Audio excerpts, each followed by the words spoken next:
Hello everybody, welcome to Montezuma. It's a breezy, mild day. A little bit of sunshine coming out. Hopefully not too much more than this. I would say it's maybe mostly cloudy. Like I said, mild, so it's 73 degrees, but breezy. And kind of day where we might have some luck seeing... oh, hold on.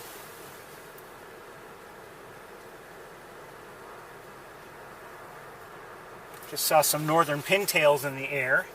I've also seen a bald eagle, northern harriers, red-tailed hawk, a possible other raptor I couldn't identify too far away.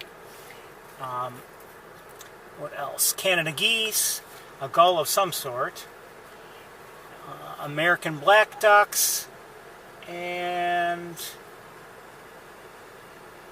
I think that's just about it. Just about it.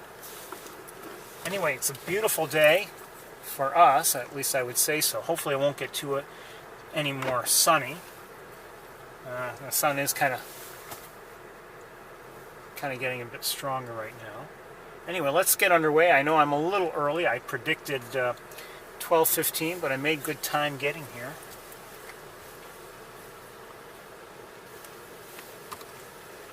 Not too many people here today. I spoke with the very friendly person at the front desk here at the visitor center, and he said that it's been quiet, but I don't know.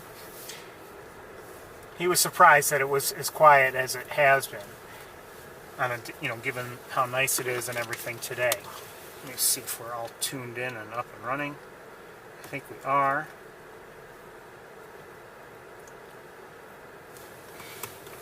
I realized something last Saturday after I had closed everything up, and I had seen somewhere in the chat room someone mentioned the clock tower and the jack-o'-lantern face on it. I don't know if I ever showed you the clock by accident, but I know I hadn't shown you deliberately, and I hadn't even noticed. Maybe because we were driving around and not really looking at it, and then I had to hurry. We hurried over to Sapsucker, but they did in fact put the jack-o'-lantern face on the clocks on the clock tower on the Cornell campus. I see some Canada geese coming in, a small flock.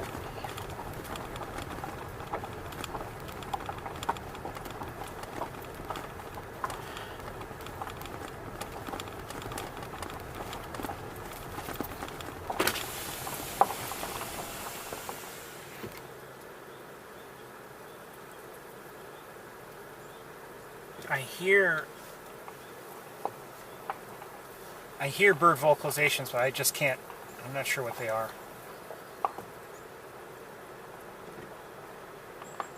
Well, I think I just heard a black-capped chickadee, though. That I'm fairly certain of. And we'll let this vehicle pass me. I'm hearing something else, but it could be a frog right now.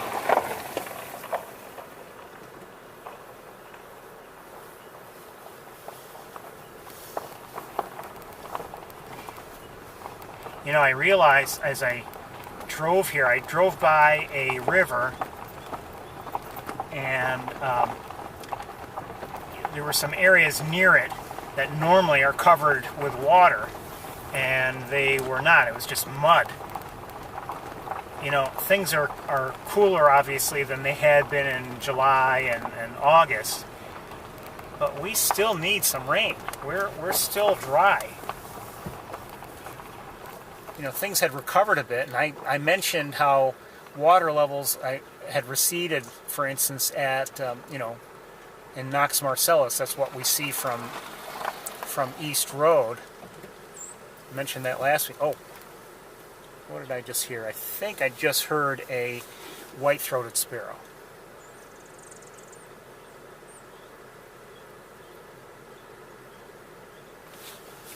Oh, hold on, I see something. and I see a tufted titmouse. I don't know if I'll get it for you, but I see one. No, I'm not going to get it for you now. Something we don't, I'm not saying they're not usually here, but we just don't normally get to see them here.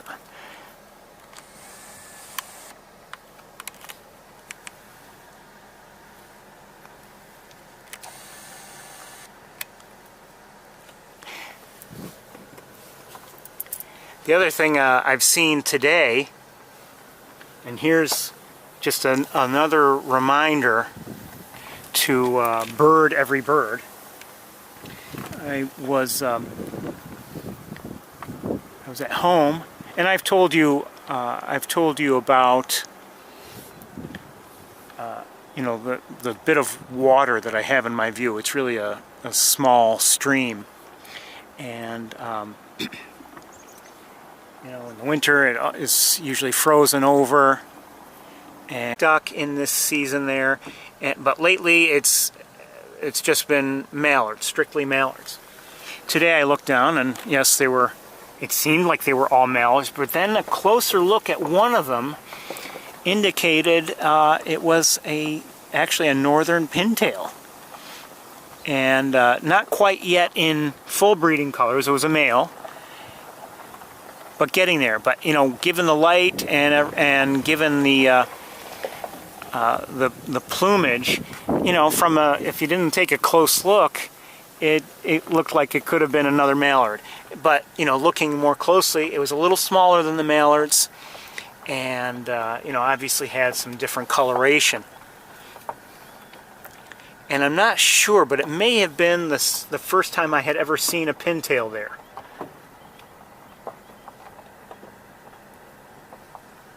So, like I said, bird every bird. If I had not looked a little bit more closely, I wouldn't have realized that I had a pintail down there to see.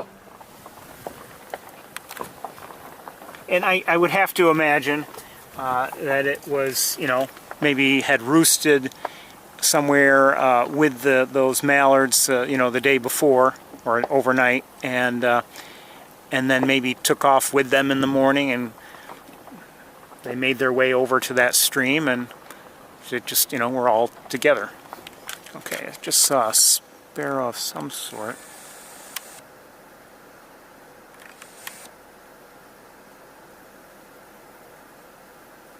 Don't see it now.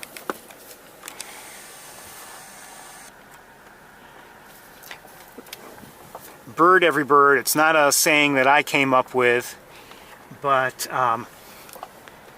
I heard it years ago, and what it essentially means is, check every bird. Don't just assume it's one thing or another, because you could find a pleasant surprise, or you never know. So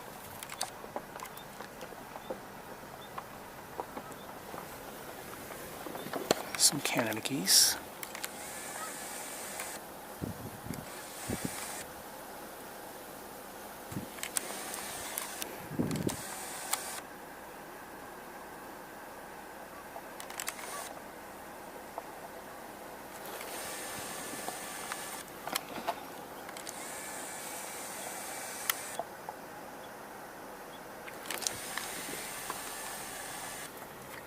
The other thing I would suggest is be careful when you're trying to identify a bird. See what's reasonable. Think a little bit. I've made my share of mistakes when identifying a given bird in terms of species over the years, many times.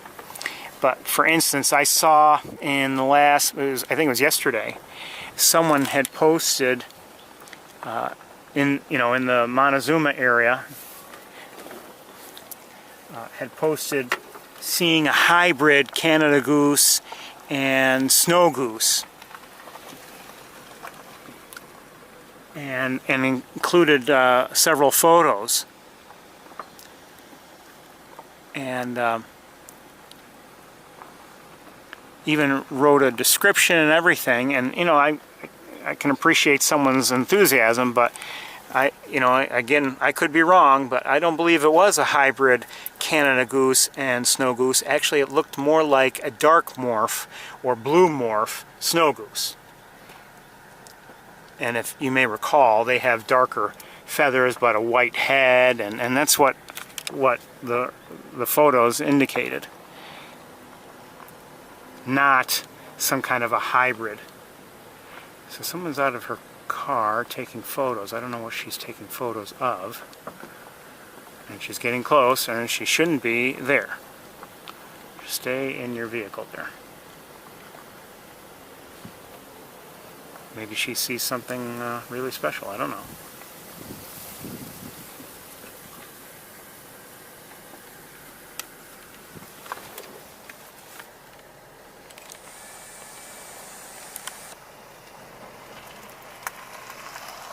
In the meantime, hold on.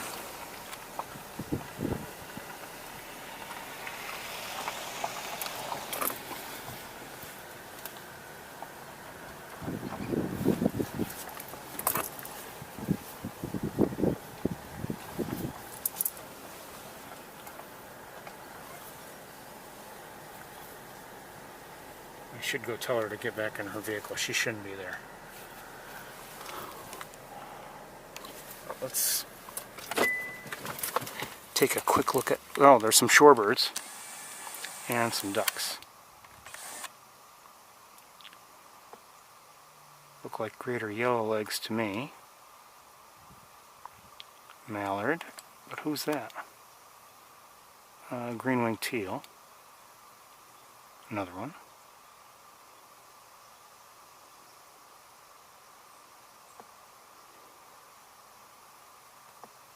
More teals.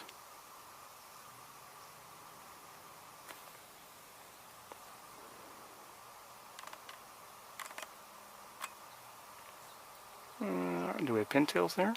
I think so. Northern pintails.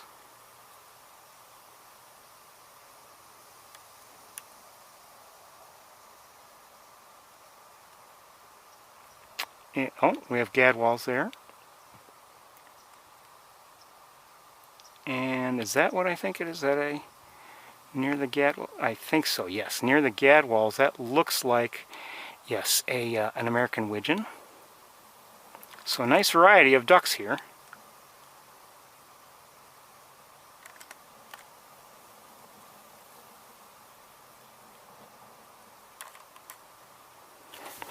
Here's something of interest. Just to quickly point things out. Let's see if we can find them doing it. See how some of those ducks are just, you know, going bottoms up and you know, going for vegetation down below. You'll see that with some birds, but like, you know, there are other birds that will actually dive for whatever food they're going after.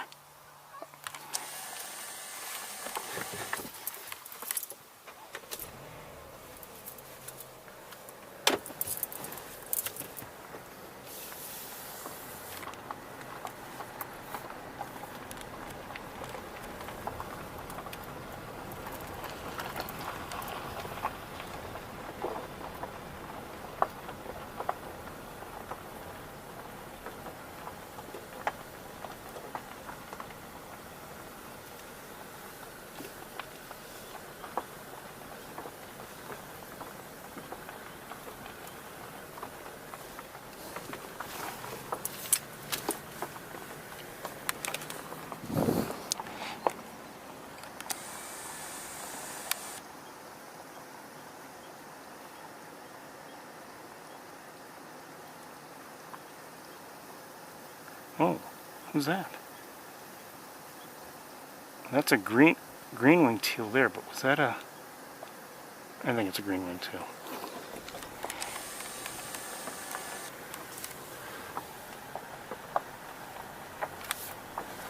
For a second I thought it might be a blue, but I don't believe so.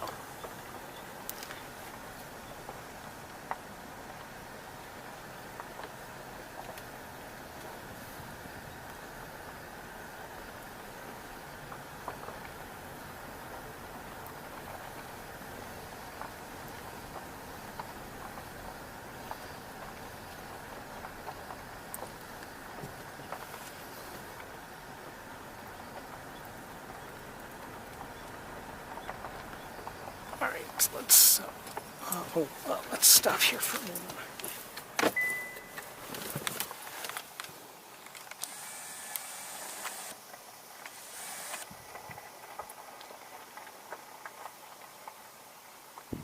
A couple more greater yellow legs.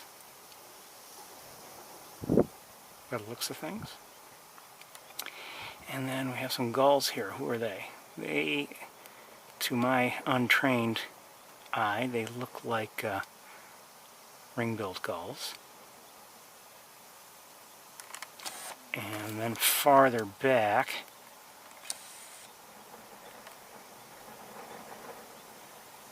not sure who that one is. Mallards.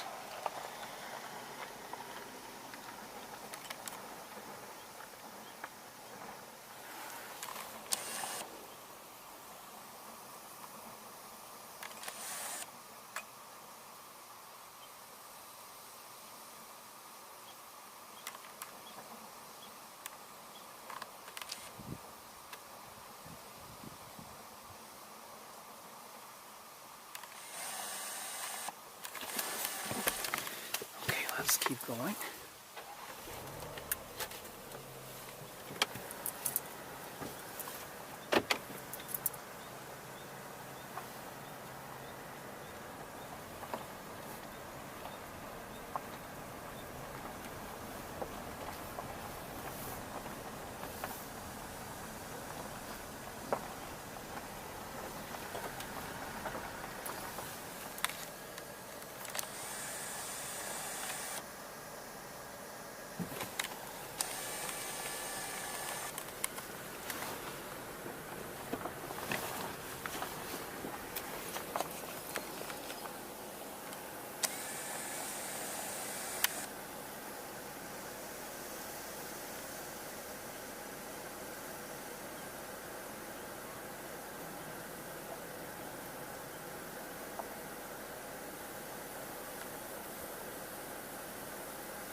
Somebody was over there, but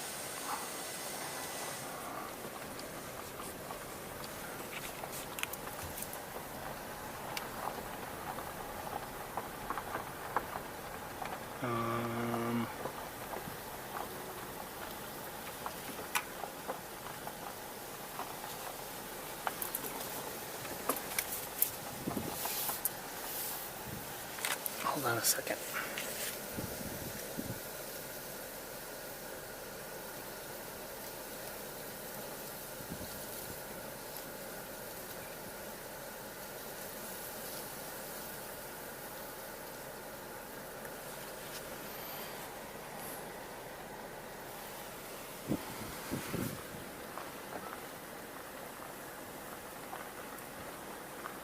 Alright, we'll stop right here.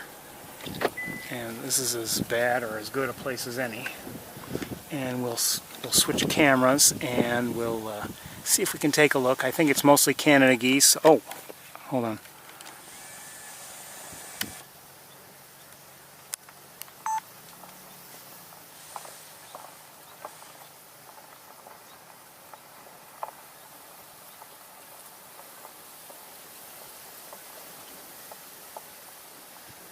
There's a pretty picture.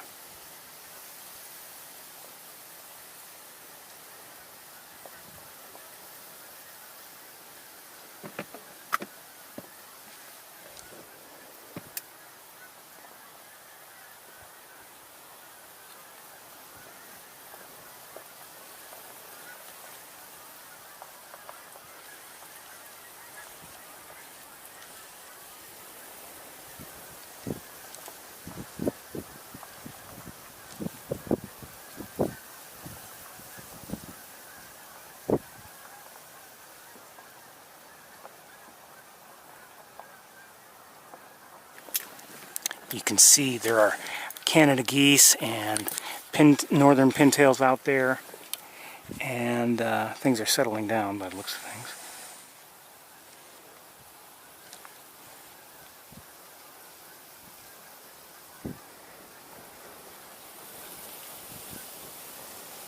It's a mallard there.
Okay, let's do a little switch.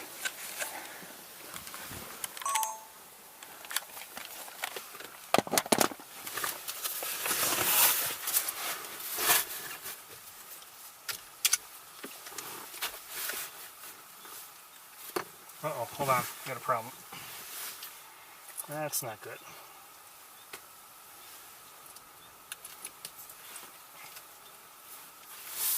Hold on. That's not good at all.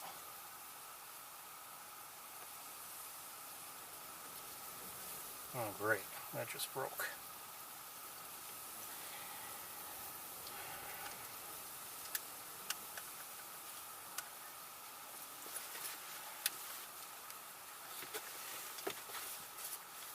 That just broke.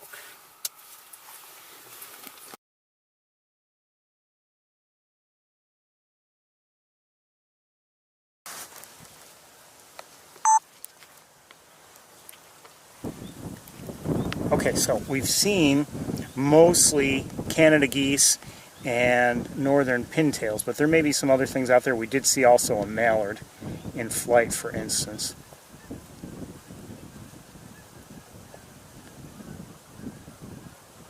But I suspect we're going to see, again, mostly Canada geese and mallards out there.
Hold on, I gotta make an adjustment.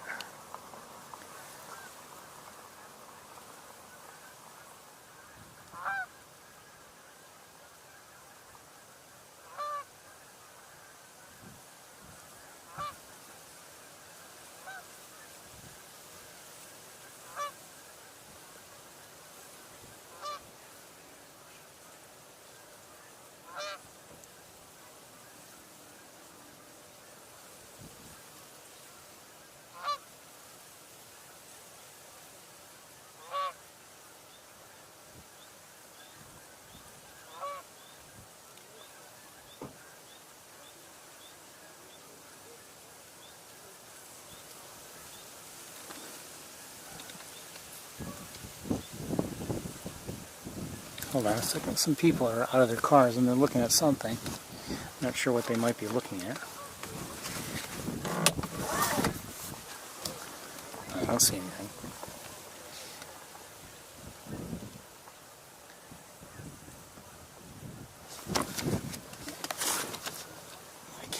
I can't see in that direction where they might be looking. Oh, they're no longer looking.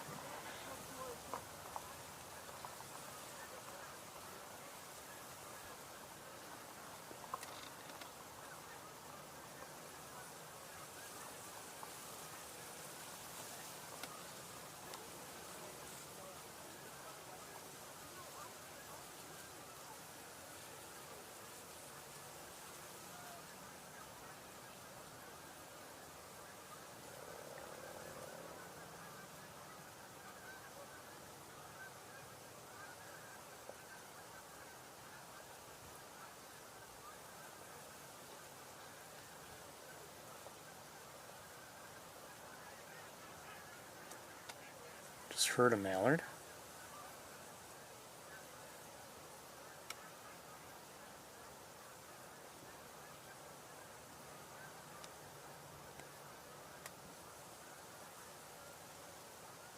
Is that a cackling goose?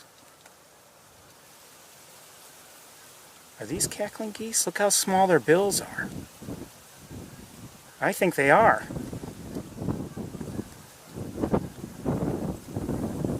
I may be wrong.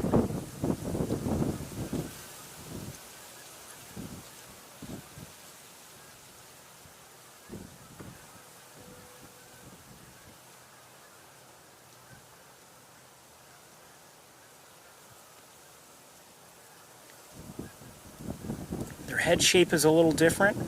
I would like to. I wish some mallards were right there for size comparison, or Canada geese. But I believe we might be seeing some cackling geese right here. Again, I could be wrong. Look behind it. See there? The longer bill of a Canada goose, and I think these, look at these shorter bills, more steeply sloped forehead. I may be wrong. Yes, I think cackling geese.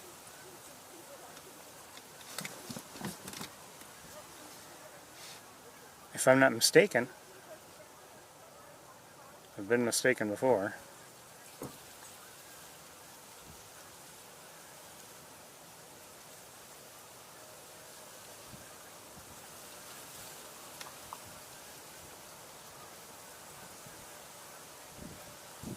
Wouldn't it be great to be, if you're,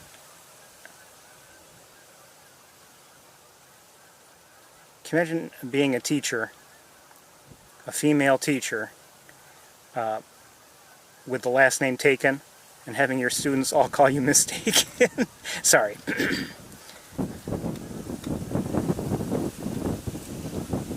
See, those are Canada geese behind them. I think we've got some cackling geese.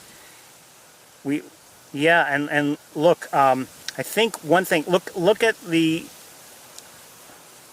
Canada geese in the back. Now there is white that goes up to the base of the black portion of their necks, but if you look at the suspected cackling geese, I think sometimes you see like a white ring there.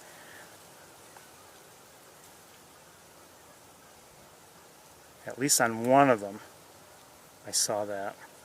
At least I thought I did. Maybe I'm wrong.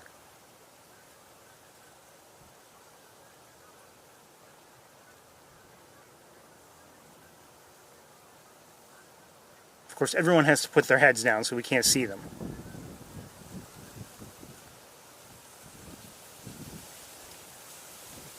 We won't stay with them too much longer, but you know, so often we've wondered if, or at least I've wondered if we've seen some cackling geese. And usually if I end up looking later on at whatever video footage, I come to the conclusion, no, probably not. But I think today,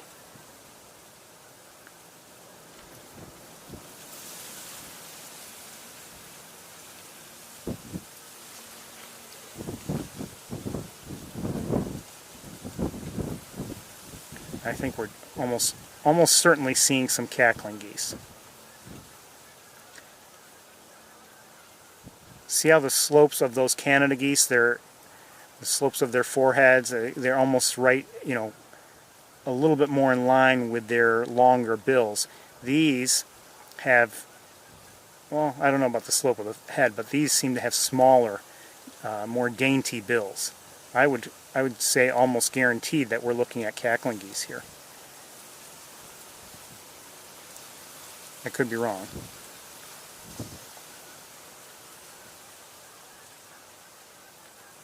Let me check the chat room, see if anyone has an opinion.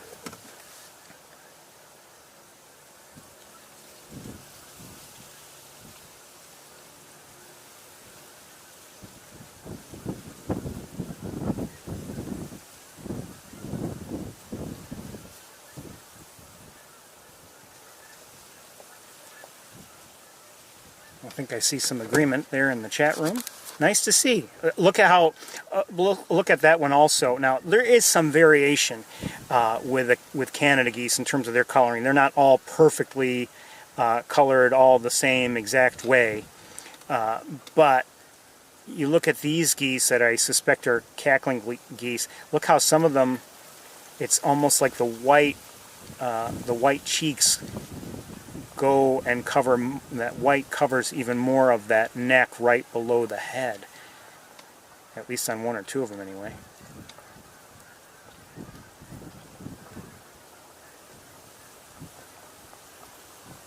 Oh, maybe, like that one there. Look how much white, well, I don't know, maybe I'm wrong. But anyway, good to see cackling geese. Bird every bird.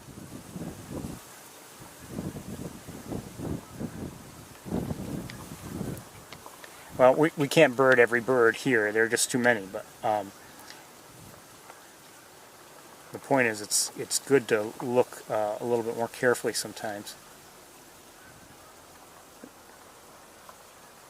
And you know, a problem distinguishing between Canada geese and cackling geese is there are some Canada geese that are smaller. There is some variation in size. So that makes things difficult too on occasion.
we're going to have to pick up the pace a little bit here and maybe not look as closely in a moment.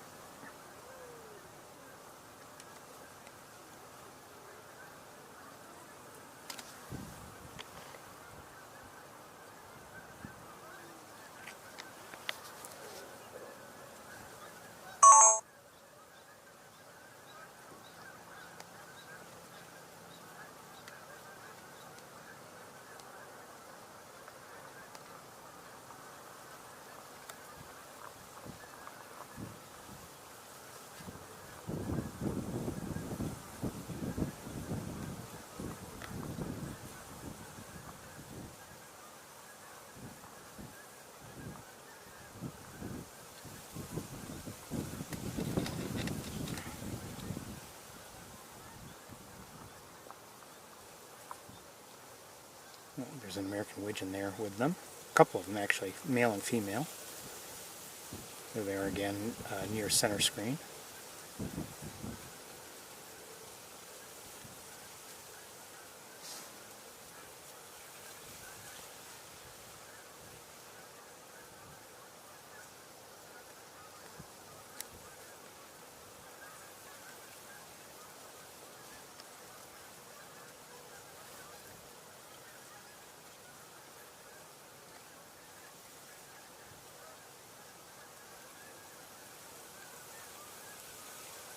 Yeah, I see. I don't know if they're the same ones. I see a couple there again. Okay, hold on. I'll reposition.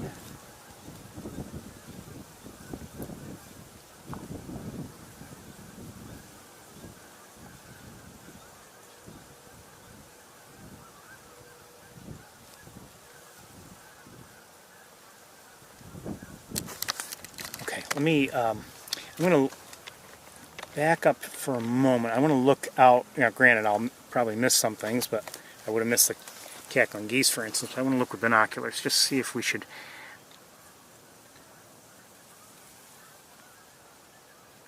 move on, just because of time.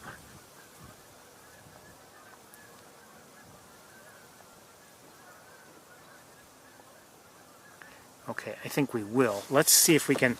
We did see some swans briefly.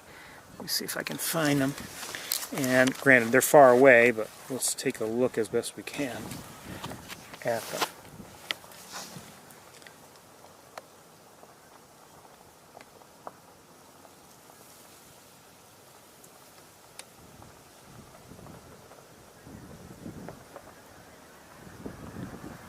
Oh.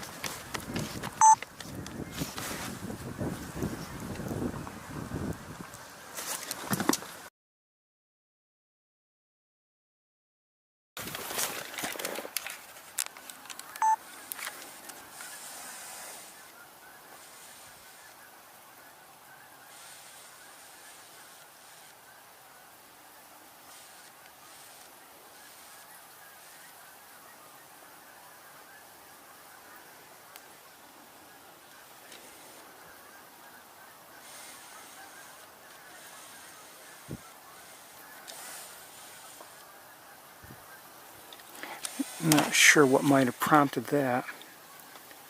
Oh, maybe I am.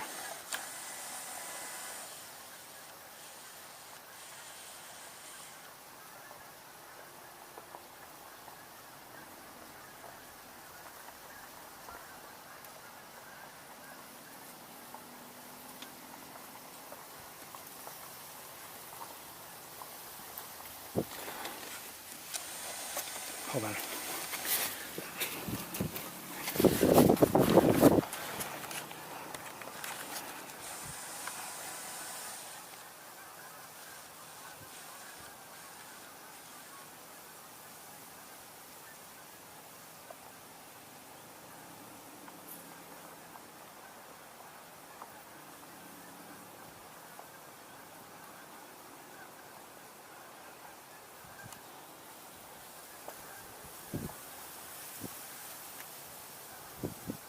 Okay, I no longer see the eagle.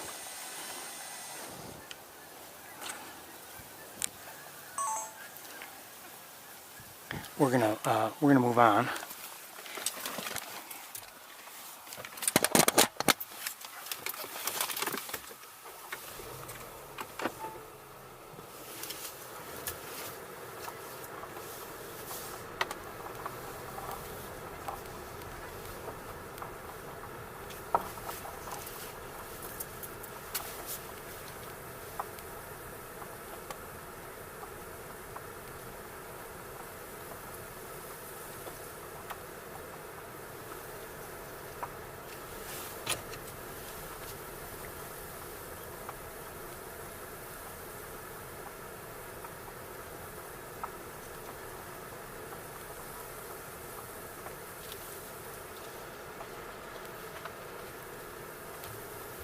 I didn't turn the music on.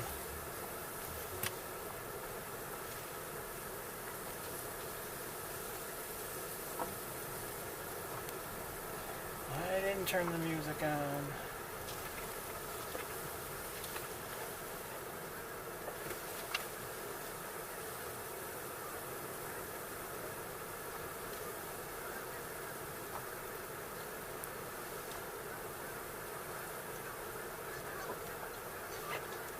Speaking strictly for myself, and I've mentioned this before, sometimes, one of the great pleasures of being here for me is just the scale of things, in terms of the numbers. To see, we see Canada geese in many places, but to see this many at once is pretty interesting, and it's a regular thing, here in the greater Montezuma area.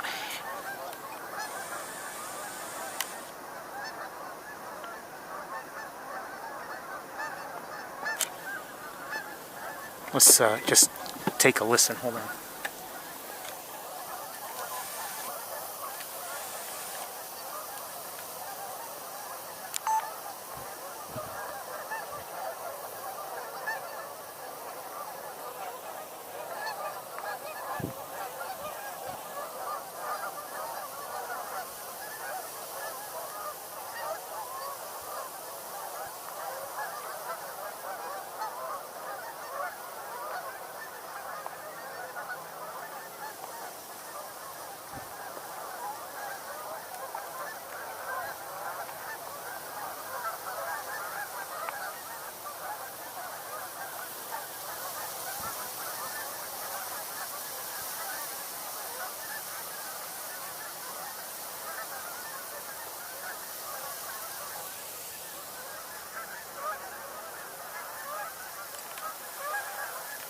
Couple gadwalls there also.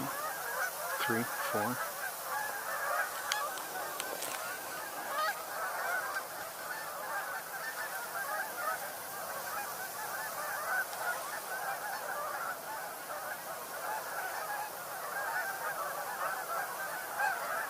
American widgeon back there. And there have been a few here and there. But it's been mostly pintails and Canada geese. Okay, we're going to move on.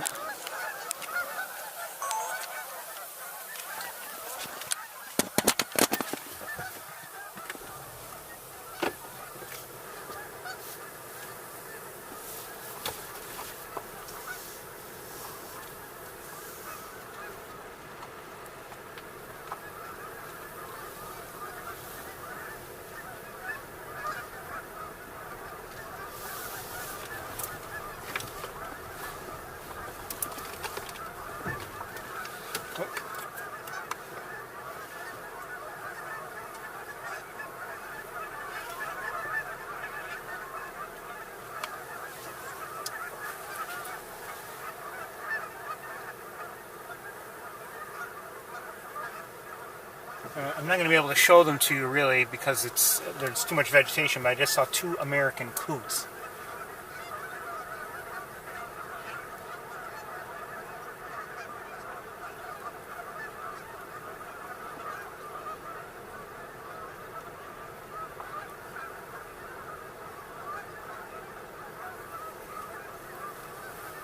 If you're unfamiliar there, they have the overall form factor, you could say, of a duck, but they're not ducks. But they were there in the water.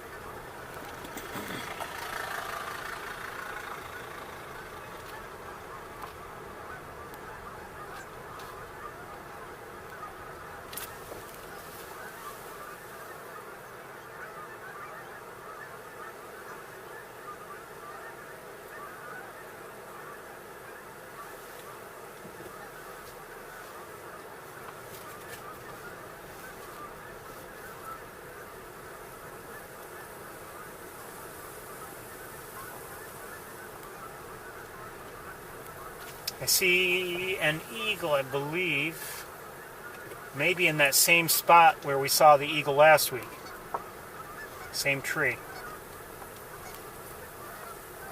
don't know, now there are cars ahead of us as you can see, but I don't know if people have stopped to look at the eagle or if they're just stopped and looking around. I think they're looking at the eagle.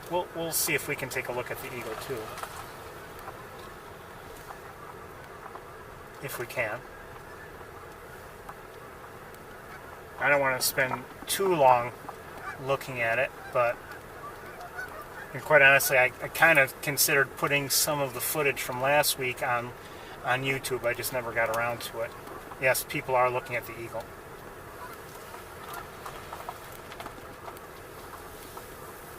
No question about it now. And we're going to try to do the same. What I don't know is if we'll have a good spot from which to do it.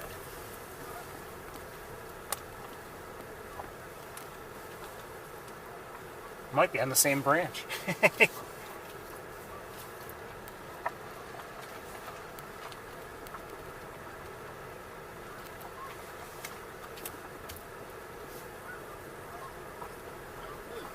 How are you?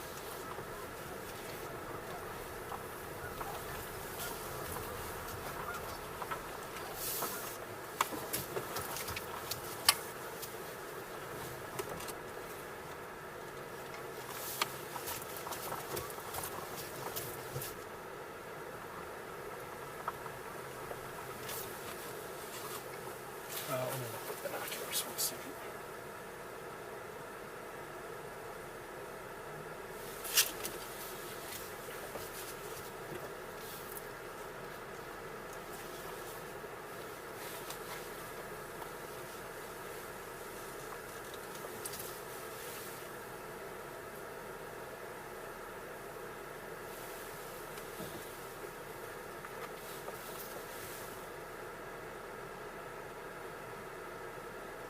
It looks like we're going to have a branch in our way, but we'll take a look anyway.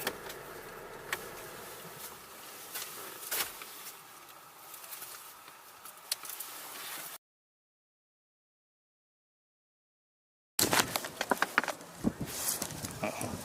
That broken piece of my camera just fell. I don't know where. Oh, there it is. No, today? Oh, last week. Yesterday. Yeah. I know last week there was one. Is it back maybe? Dave Kennedy. Yeah. Yesterday? I think it was yesterday, yeah. But I know they had one last week there. Yeah. I'll get over there and see.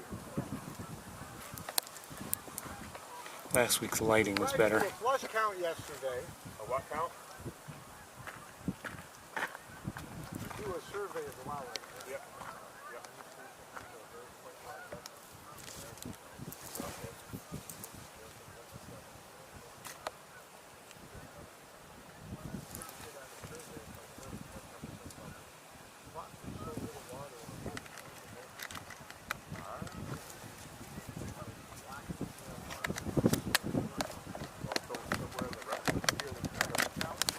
Sorry, the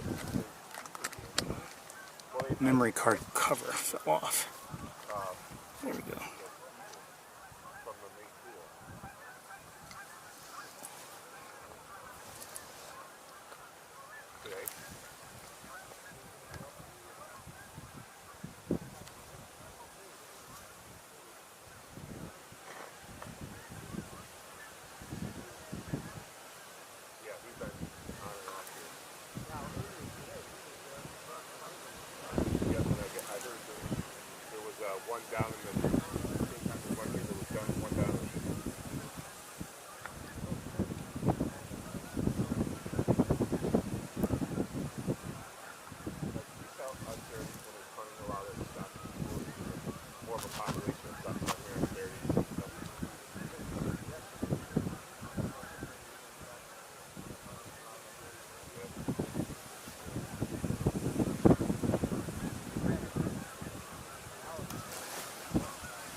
we'll move on along soon enough. But like, just like last week, I enjoy seeing a bald eagle when I can, if I can see it well. Hold on one second. What do I see in the air?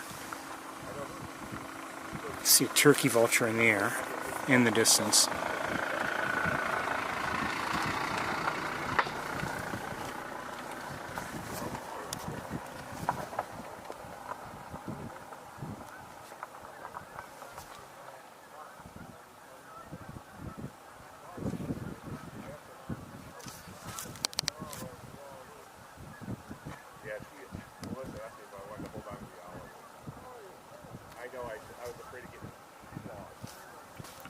This reminds me about something that happened last week. When we were looking at the very end of the day at Jupiter and Saturn, I mentioned, I know we've seen them before and it might be boring people, and then I received messages from people indicating that they wouldn't, they didn't get tired of seeing those planets. And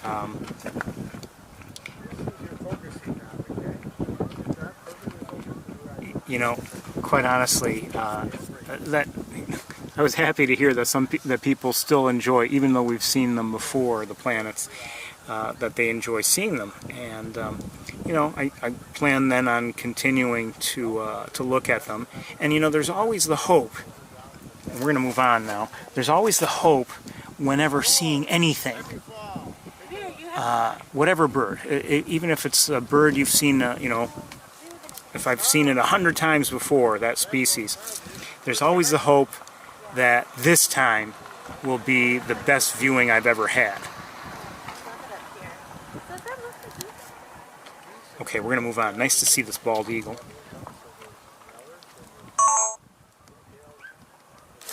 Let's switch cameras.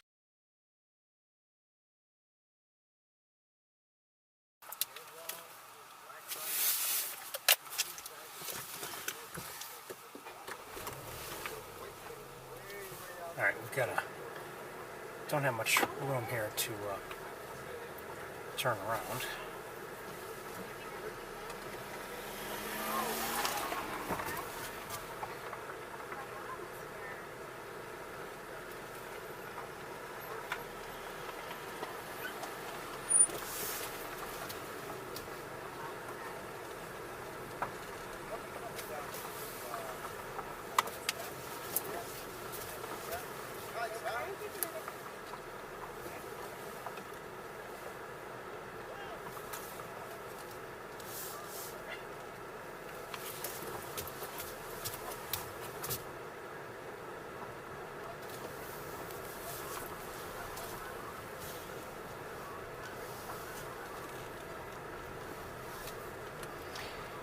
So, as I was saying, I'm always hoping, whether it's, bird watching on my own or whatever, that I would...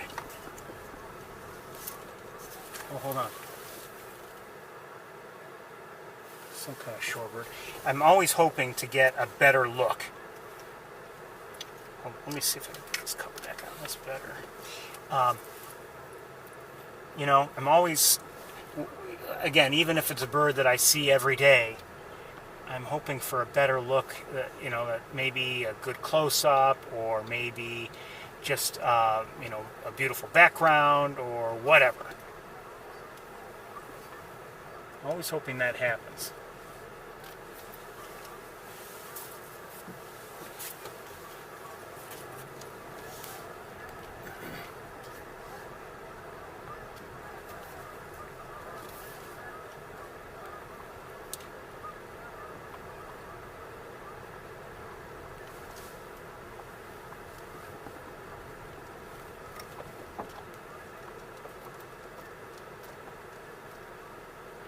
Single Canada goose here. I wonder why it's all by itself.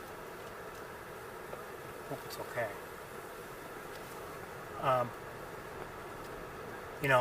Going back to the anniversary video, the 10th anniversary video, I even included, a clip of a mallard, a male. And okay, well, I mean, we see mallards all the time. What's the big deal? Well, it was just, to me, I thought it was a nice close-up, and you got to see some detail in its green, the green head feathers, the iridescent green feathers on its head. So, that's why I included it.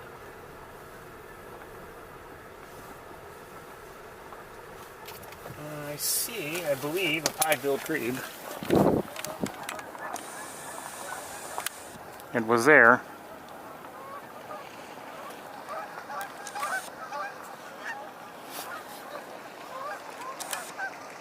I see it again. Hold on.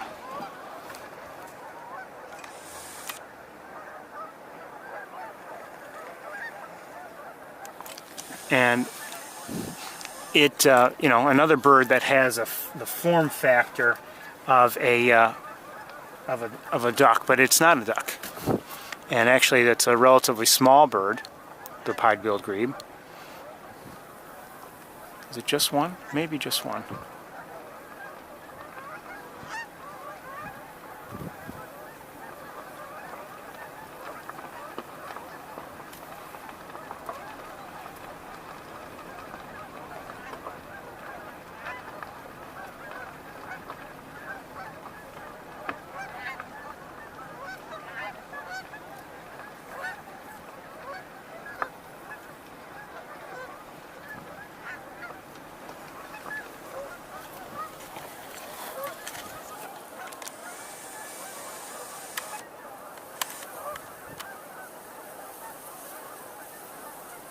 I think it's a pintail, actually.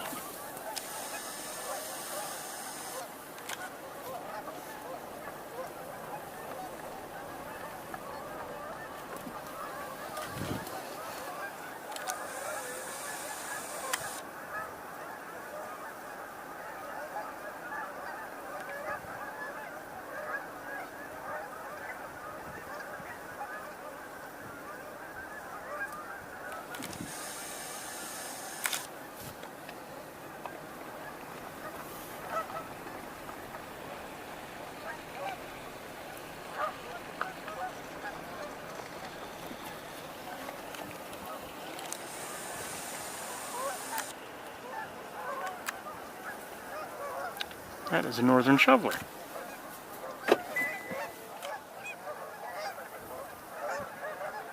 Grinning teals, but are there... Okay. Another shoveler. A couple of them. 3 of them total.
No comment required. Just awesome.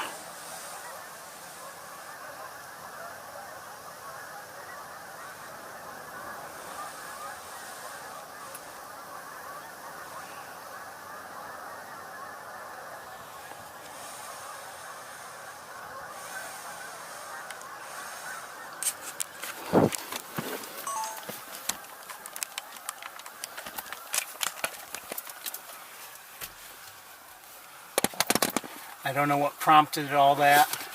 Maybe an eagle, who knows. But that got everybody stirring. And that was beautiful to see. Ooh, why am I reading? Wow.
I wish I could have been. I wish I had been back, further, not as far along Wildlife Drive when everybody took to the air like that.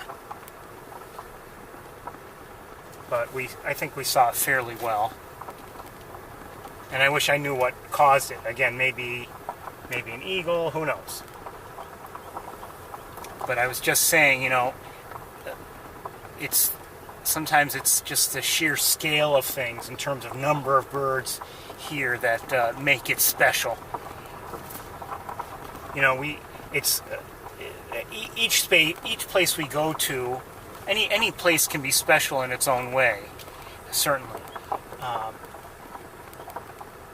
And you think of Sapsucker Woods when you see the Canada geese maybe coming in for the night there this time of year. That's special in its own way. But when you see, huge numbers of Canada geese in the air, along with maybe northern pintails and maybe a few other ducks, all flying in all kinds of directions, filling the air, it's just something to behold. See a number of woolly bear caterpillars here and there.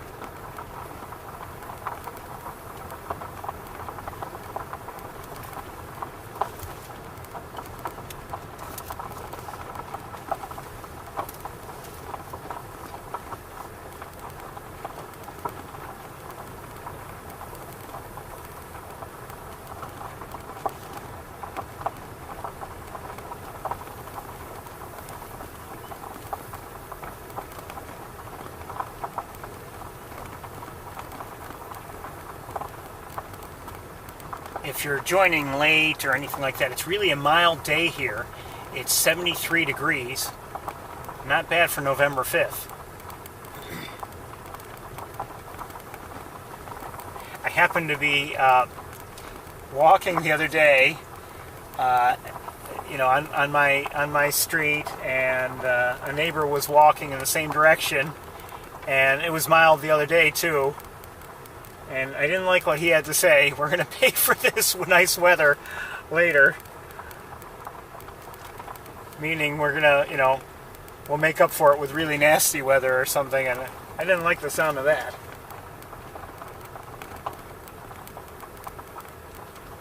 And I don't think he was referring to anything specific in terms of within a few days or anything, but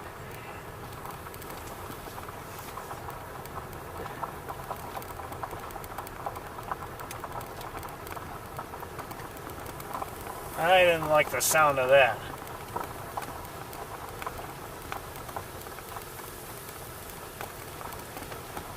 You can see, by the way, as we've driven around, and I think I mentioned this sort of thing last week, although I'm not positive.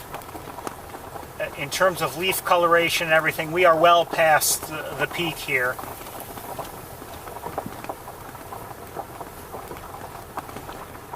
I mean, there's, most of the leaves have dropped already, and, what leaves remain, they're not brightly colored any longer. It's all, we've reached the drab coloration of late autumn and early winter.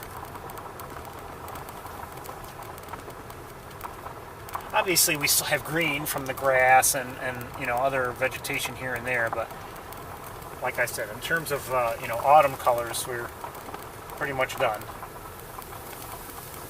Over in the Benning Marsh, that's to our right, I'm seeing essentially nothing.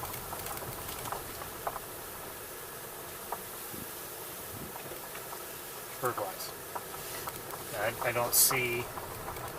I thought for a moment maybe I was seeing at least a Canada goose or two. No.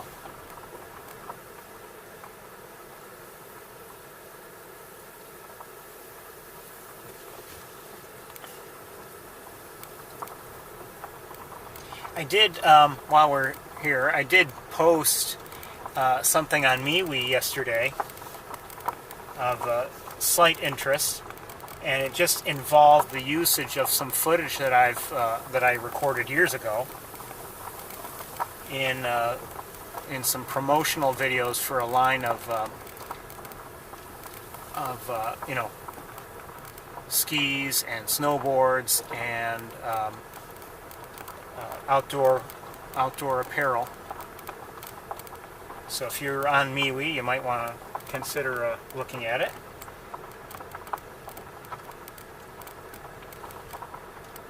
And if you're not, it's,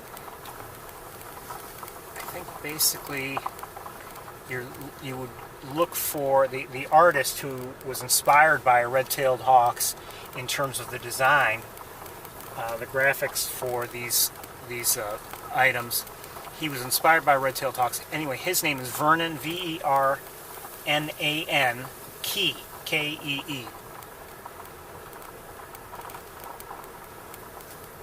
And a filmmaker reached out to me a number of weeks ago and requested usage of my footage, and I accepted.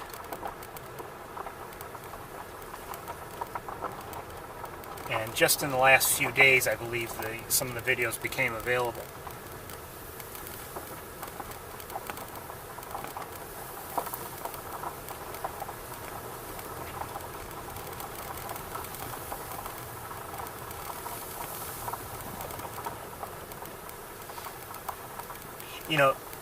He apparently, he was inspired by, like I said, red-tailed hawks and some of their characteristics in producing his graphics. And, I shared, that when I was actually initially reached by the filmmaker, you know, he initially said, you know, I'd like, you know, to pay for the use of the video. And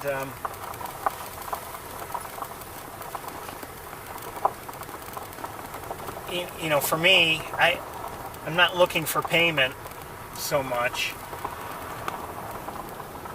you know, for the usage of such footage. I just want to make sure it's not in any way, you know, presents birds in a negative light, that it's not going to be promoting any one thing that's considered a vice or anything, you know, negative.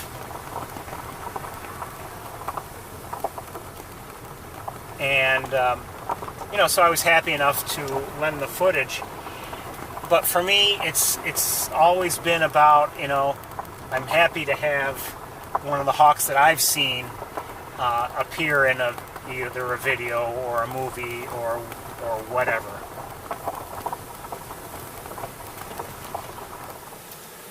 You know, I mean, that's really what I'm looking for. I do it because I think it honors the birds.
Oh, I forgot to mention one species I had seen also. It was pigeon.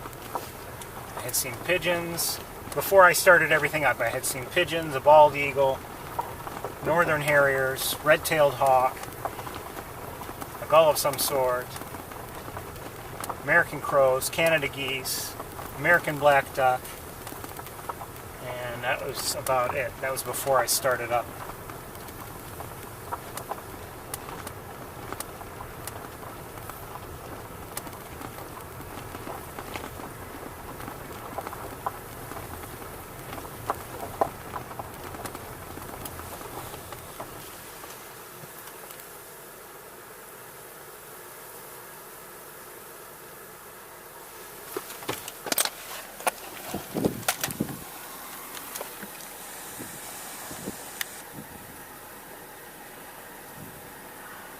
Another bald eagle.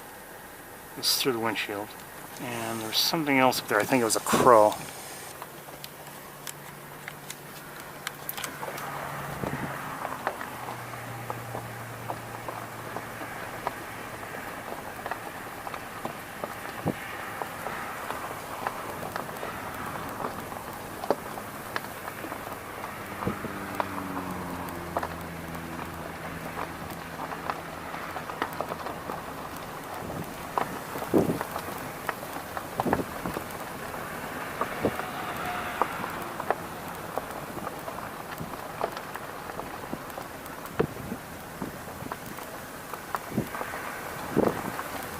I have not noticed a great blue heron yet. Maybe I just missed one or something, but I haven't seen one.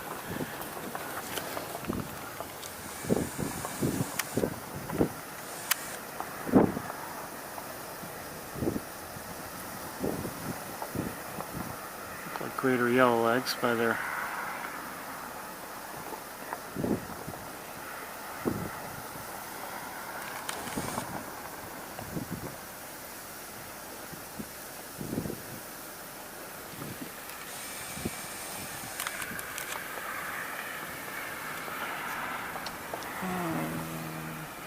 wait a second. Now I had shown you that eagle, but it had already flown across the road. Is it just that it circled back? Maybe. I don't know if that's the same one or not. I think it might be. I don't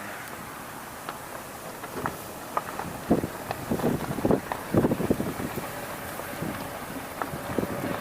Yeah, I think it is. Okay. It's now coming back this way, so it's just circling around a bit.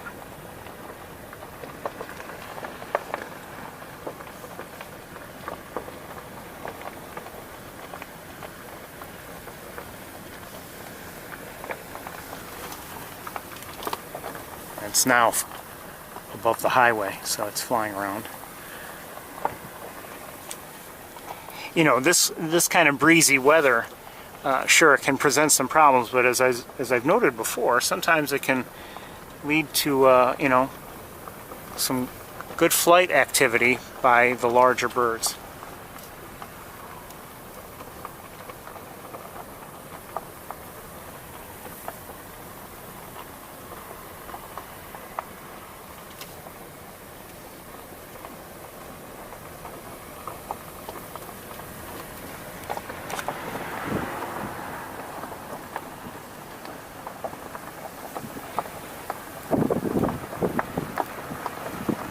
Not much activity here.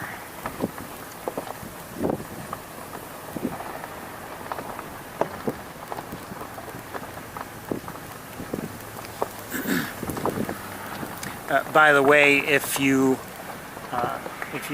enjoyed seeing Big Red and Arthur on the tour last week, I did post the video footage on YouTube, so it's maybe just a touch clearer and sharper, and you might enjoy it if you missed it or whatever. So it's there.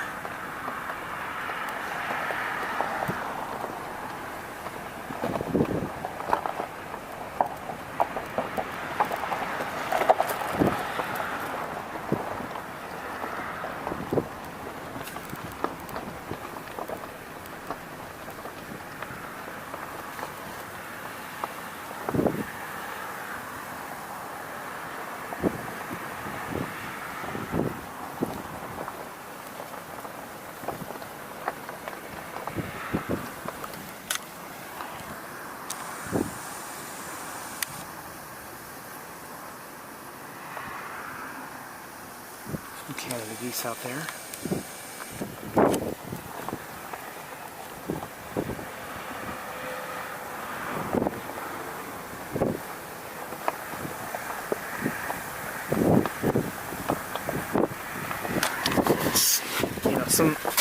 And we're probably doing the same. We're kicking up dust. Other vehicles are kicking up dust, so I'm going to close the windows. We're in that generally low activity stretch anyway of Wildlife Drive towards the end. I'll tell you,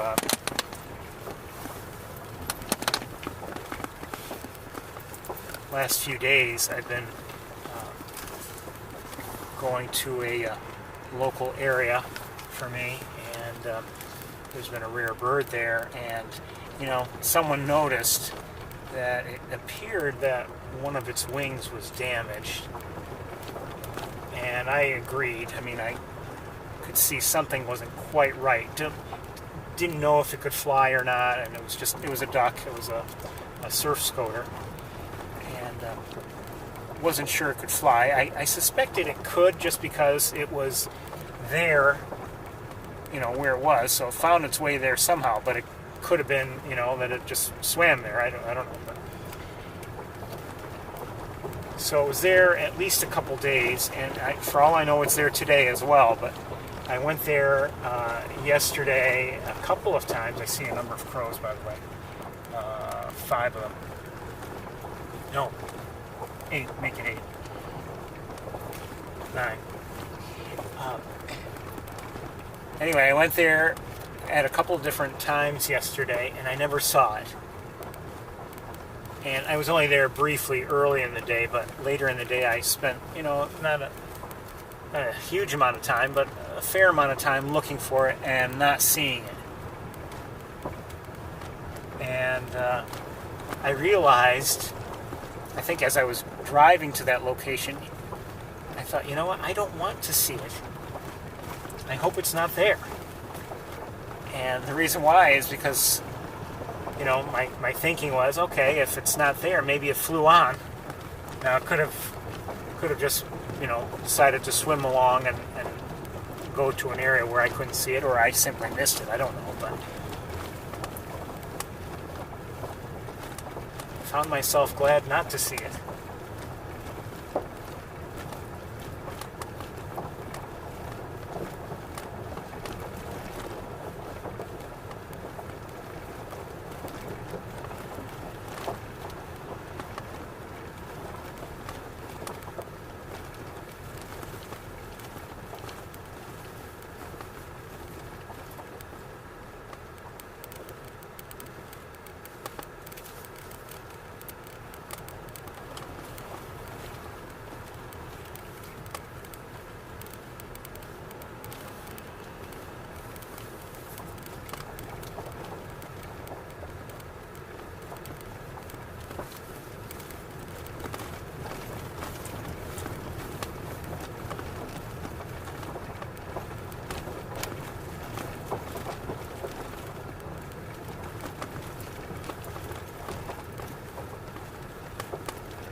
I think that's going to just about do it for Wildlife Drive.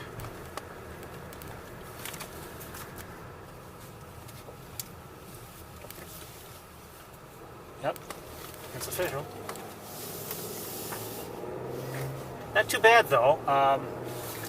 Maybe we didn't see huge variety. We saw no herons whatsoever, but it's that time of year. Although I have to say, last night when I was looking for that other bird, I did see, I believe, at least 3 great blue herons in that location.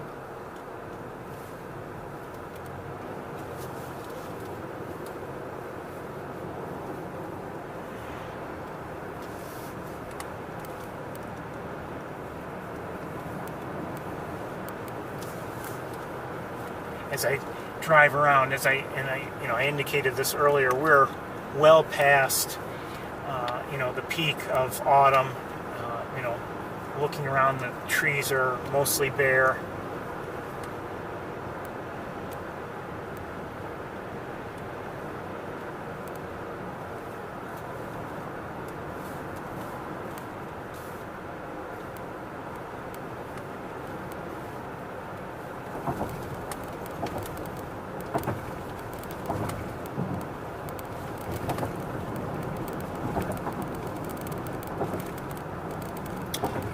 I think we'll continue to drive here, and we'll head towards the intersection with,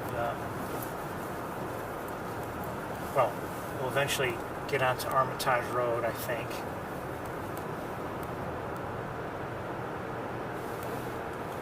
And as just warn you again, I may lose connection with you in some of these spots.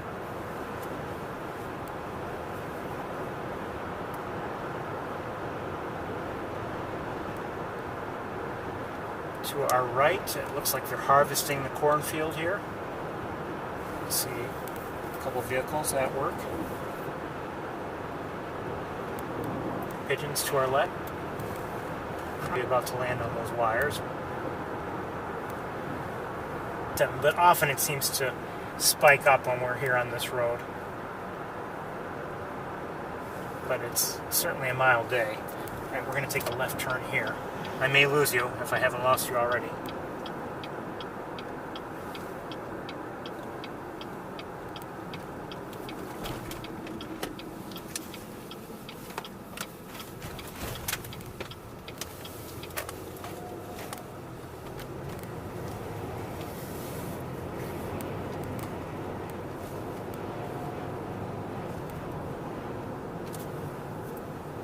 breezy, bordering on windy.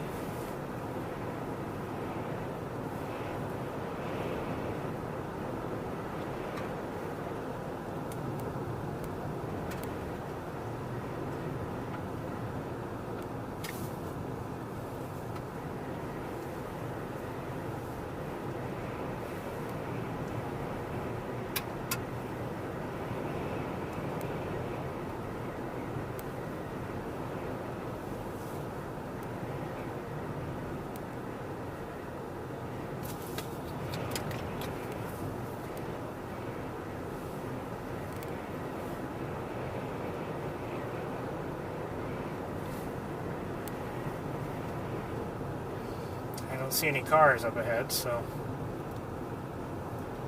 kind of looks like nobody's here. So maybe there's nothing to be seen.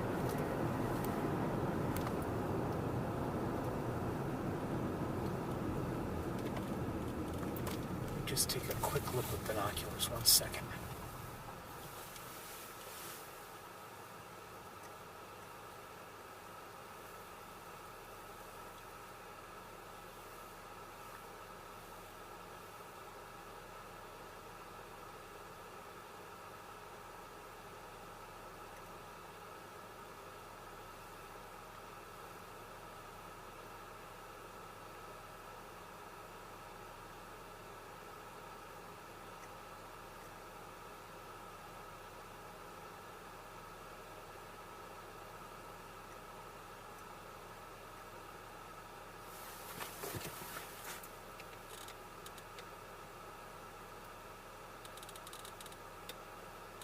Not sure if I'm seeing a crow.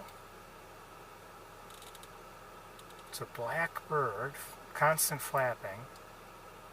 Probably a crow, but could it be maybe. Anyway, just have a couple more looks with binoculars. I was sorry to have shortchanged Sapsucker Woods last week. We didn't even really get a chance to take a walk. We only walked out to the the first viewing area near the lab. Although, as I recall, that probably was the best place to be anyway to see Canada geese, but coming in.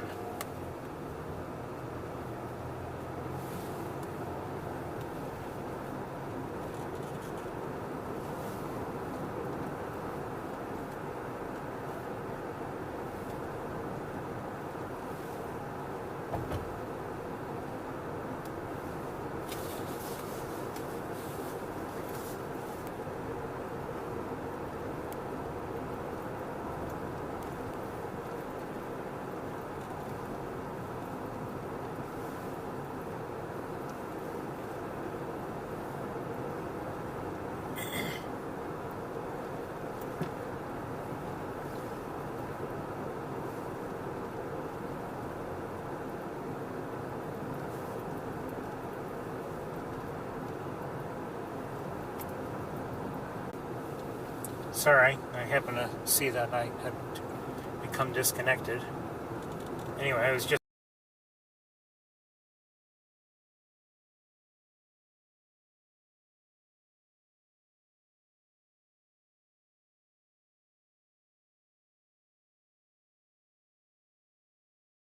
they're interesting birds.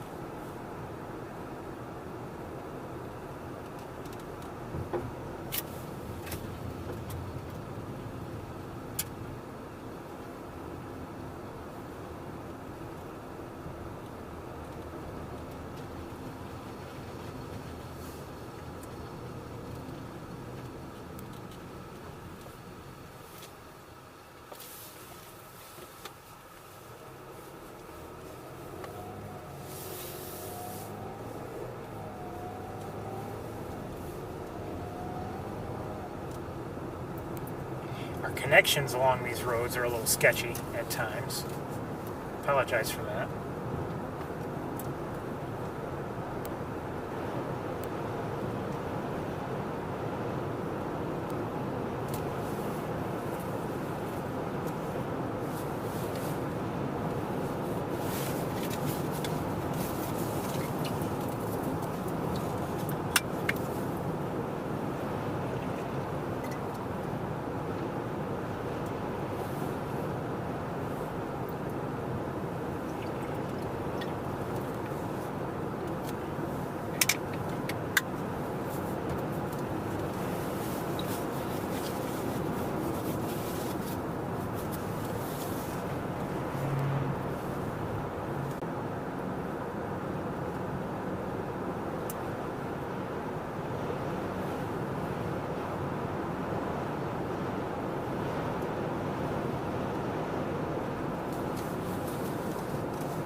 Nothing going on around here, not that I can see. Okay, we're gonna get back onto 89.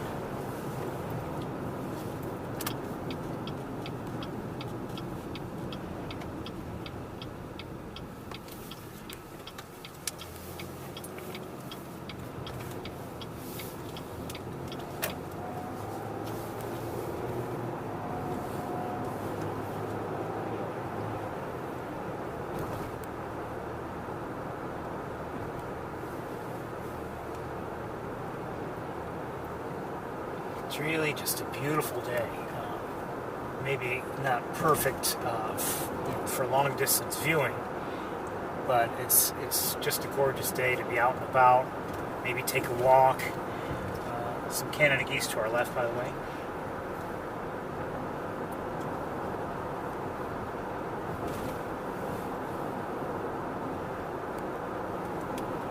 You know, we may not have the beautiful autumn colors any longer, but it's, you know, it's my, hey, Blue Jay just flew across the road, too low.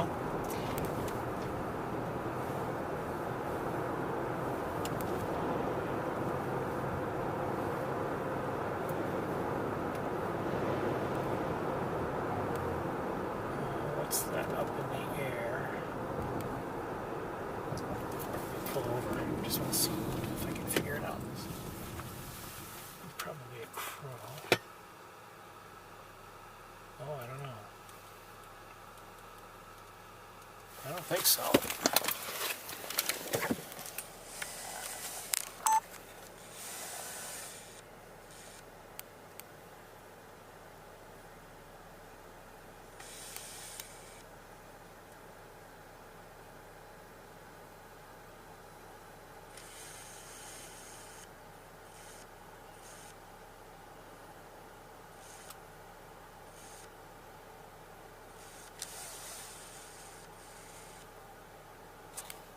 Okay, let's see if we can get a slightly clearer look without the glass, the window glass in our way. If I can figure out what tree it was again. Hold on one second.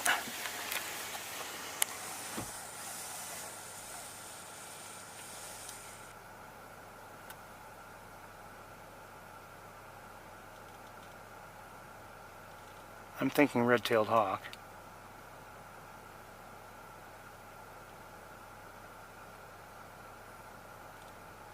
I'm pretty sure. Okay, good.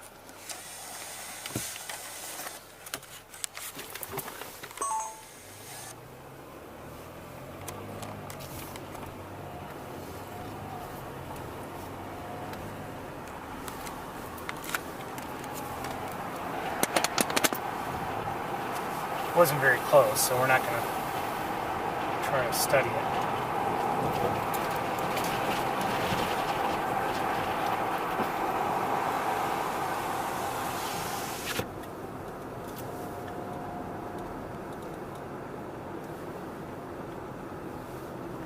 It's tempting to drive out to Van Dyne Spoor, but I think I'm not going to.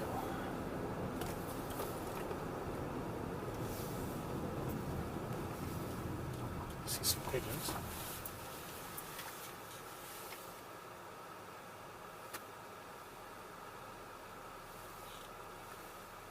And looking around here,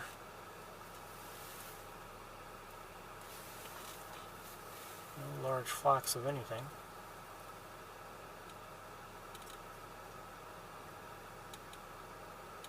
But I believe I see some sandhill cranes. Just not many, but a few. Let's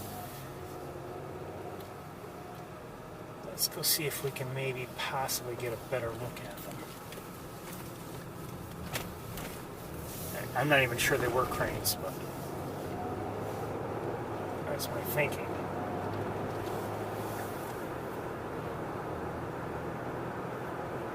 And we may not have a good place from which to view them, so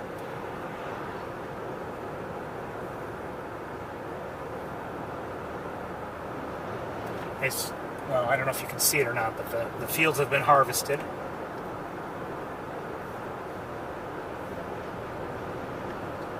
And now whatever's left behind, mixed with any water that happens to find its way here and stay there. Yes, I see cranes, 6 of them. We'll turn around and we'll see if maybe we can take a brief look at them, because there's not going to be a good spot from which to watch them.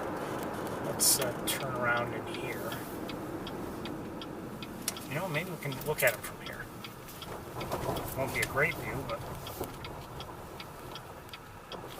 well, they're pretty far away from here.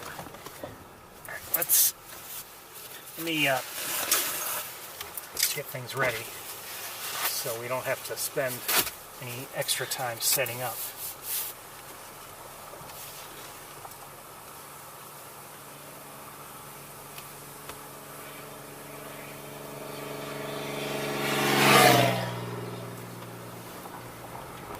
We'll see. I don't know if we're going to have a good spot from which to see them or not.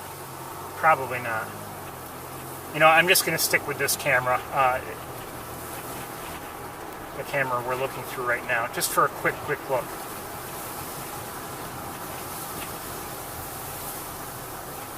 All right, we'll stop right here very, very quickly.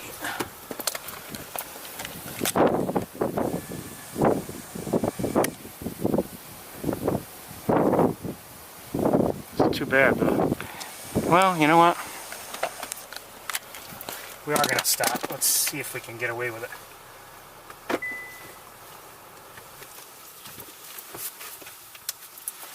Very quickly.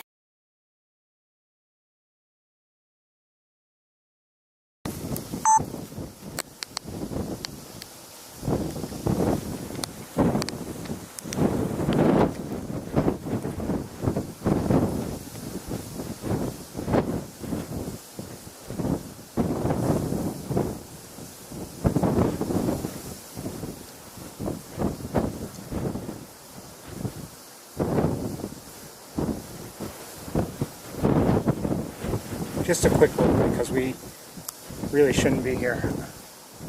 All right, let's go.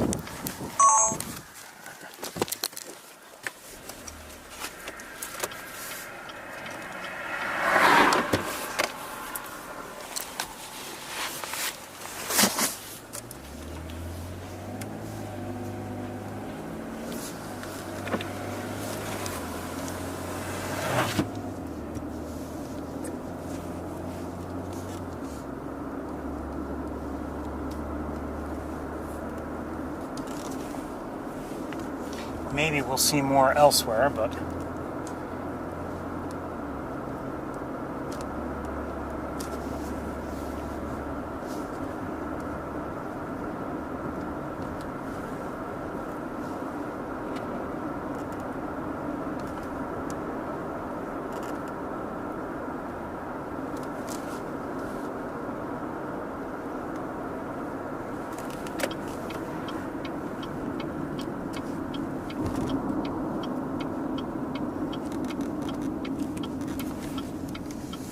thinking, boy, it might be a good idea.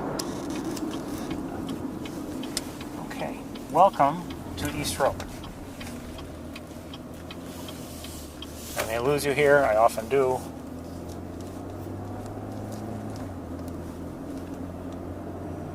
I see somebody in the air, I don't know who it is.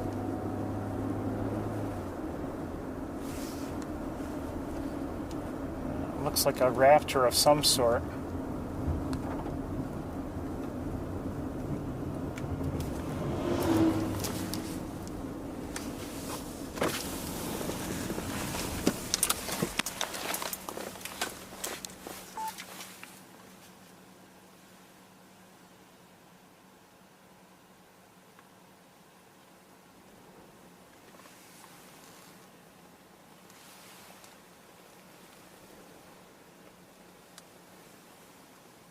Can't get it, it's going to go be above my head.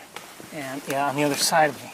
I think I'm guessing red-tailed hawk? I don't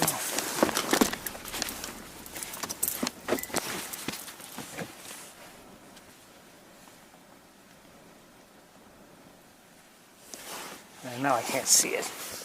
You know, rude.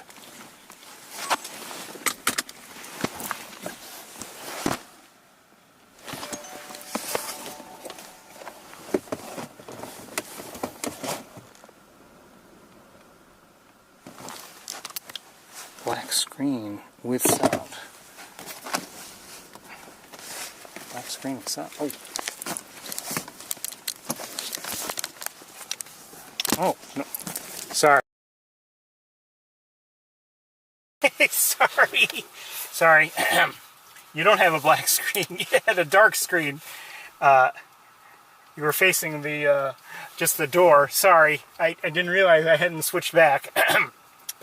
That was, I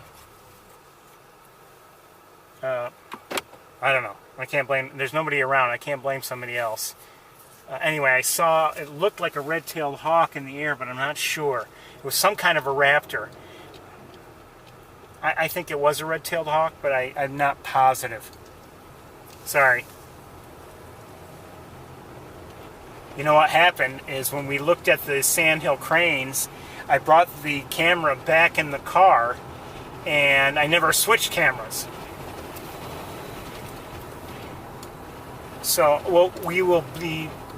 Well, it's not the crane's fault, it's my fault, really, but I mean, if we're going to blame anybody, let's just say it's that road, because there's no good place to pull over. Yeah, we're going to blame the road. Okay? Alright. Oh, hold on. Hold on. I see, I think another raptor in the air of some sort. Don't know what. Might be a turkey vulture.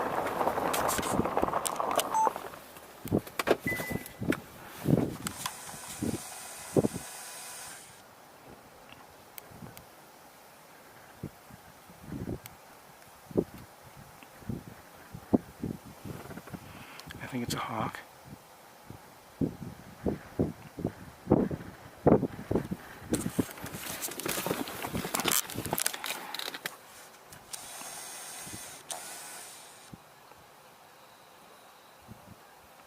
I hear Canada geese.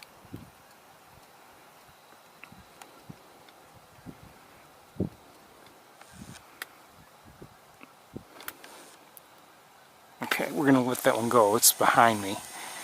Unless it returns. Oh, it might come back. Maybe not.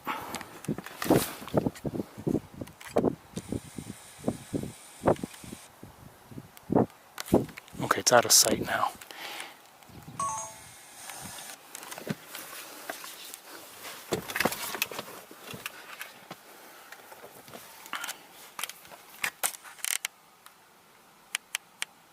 Anyway, here, Canada goose activity.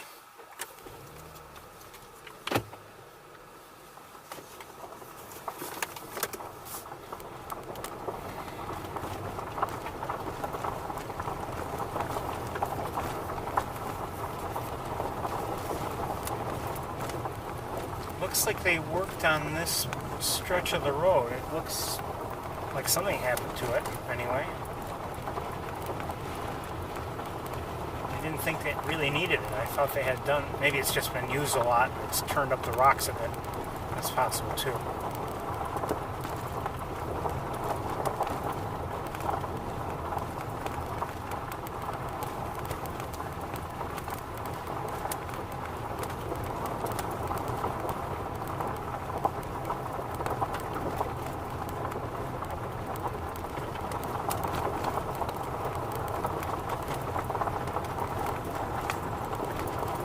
Yeah,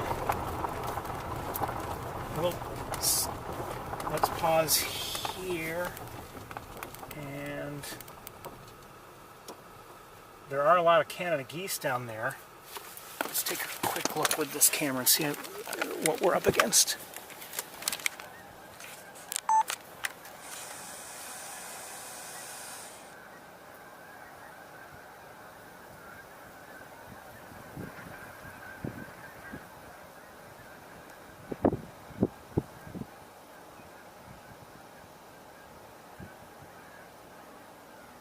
I hear a crow.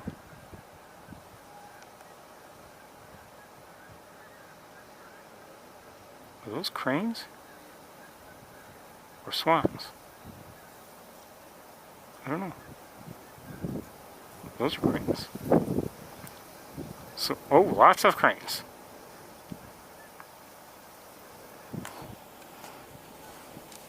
Okay.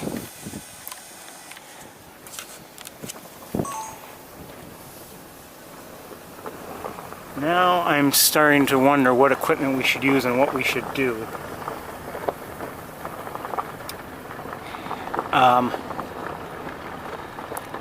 Here's my... Unfortunately, it's kind of breezy, so that's going to shake some things.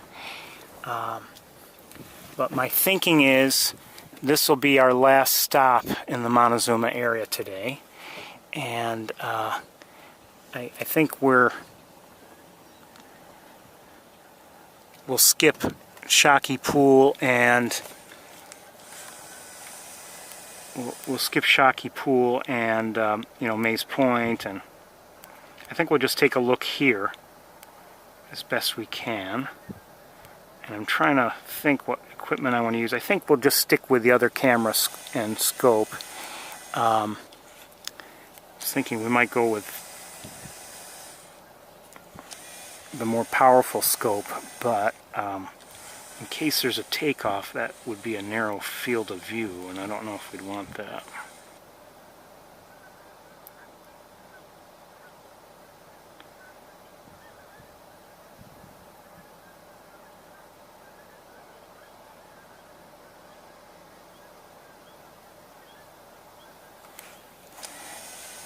Now, do I want to get out and use a tripod is the question.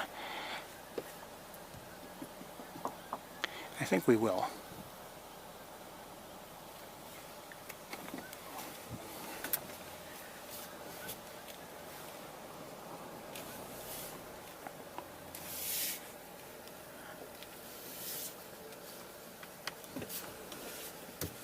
So I need, you know, I need some time to get ready for that, but let's do it.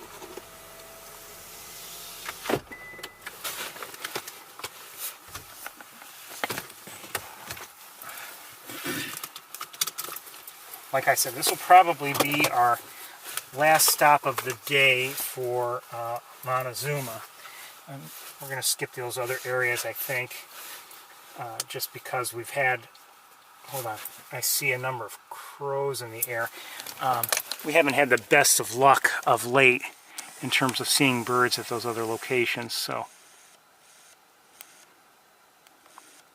we might as well, I think we'll stay here and spend more time here.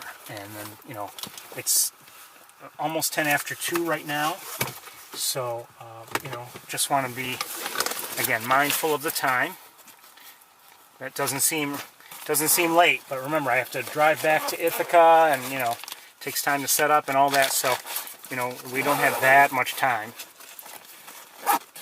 Starting next week with daylight savings time having ended, it'll be even worse. I hope they eventually come to their senses and end that because it's useless. It's not. Yes, it is. It's useless.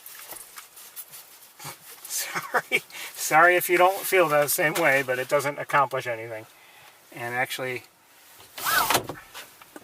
causes a lot of headaches.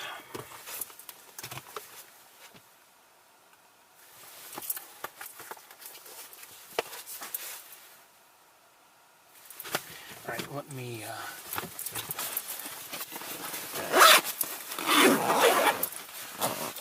zip this up and zip this up. It's going to be, again, we've been dealing with breezy / windy conditions all day, so it's going to be a little noisy, I think. And that wind is also going to shake things, but there's not much I can do.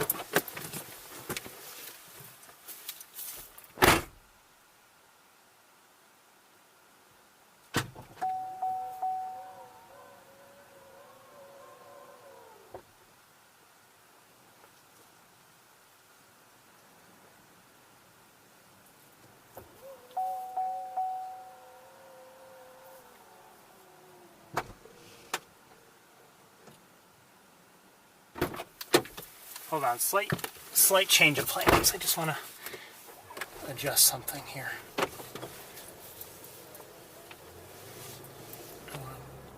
Move our parking spot. I didn't turn the music on.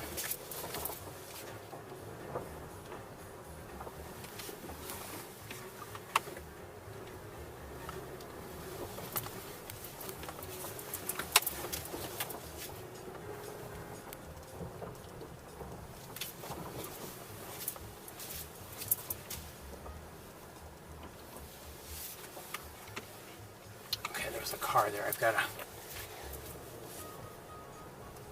try to move the car to a certain spot, and I'm wondering if maybe we might use the car as a shield against the wind just a little bit, so that might help us. So I want to be standing on the the left side of the car, and that might help us. We'll see. It might not help much, but it's worth a try. Anyone turn the music on? I didn't.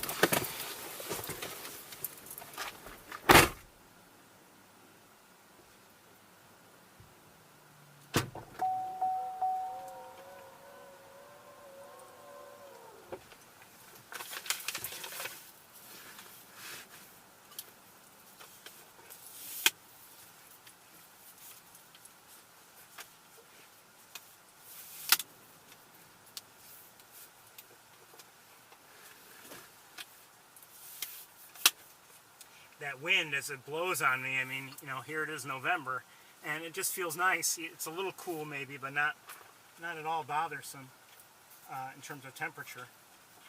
Shows you how mild today is.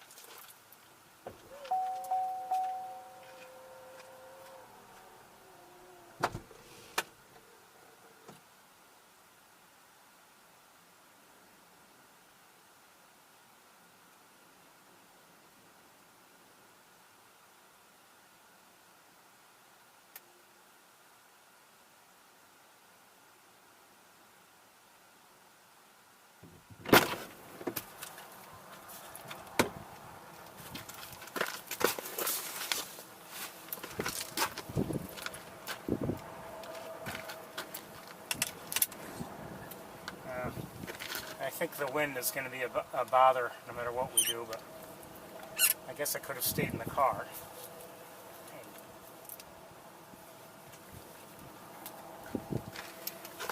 Maybe I should.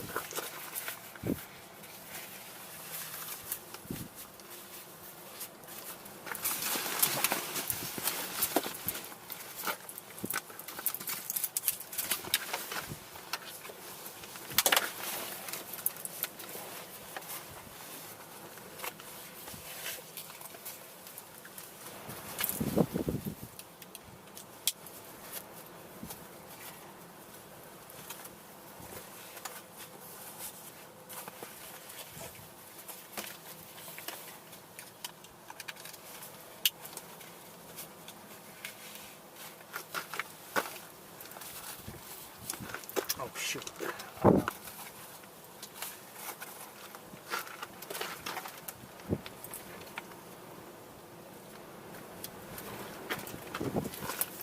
Let's move you right now.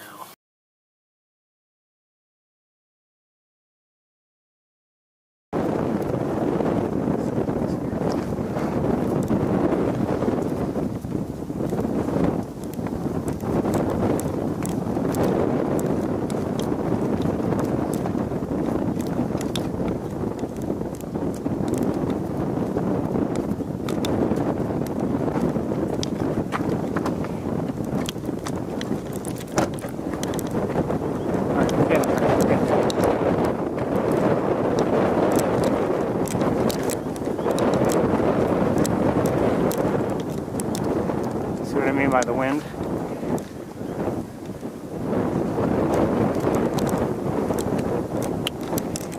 Alright, let's go to the other side of the car and hopefully the shielding will help a little bit. It's not going to be great. I'll lower the camera just a little bit. Can't lower it too much or else I can't use it.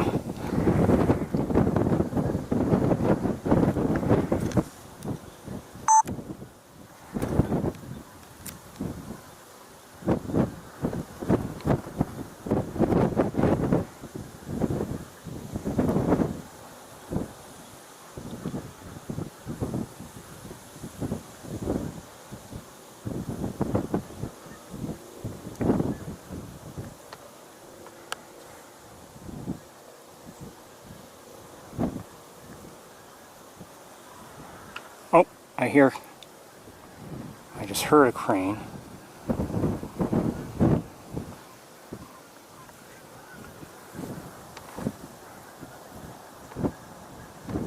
We know there are cranes there, we've seen them, but I just, you never know if maybe all of a sudden they're taking flight or something.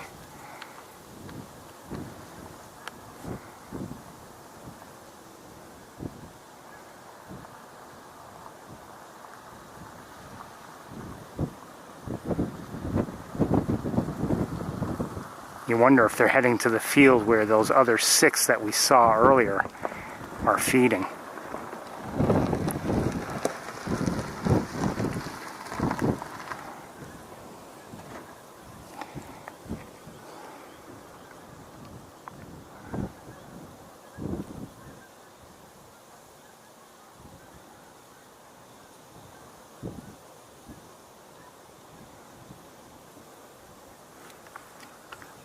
Make an adjustment or two.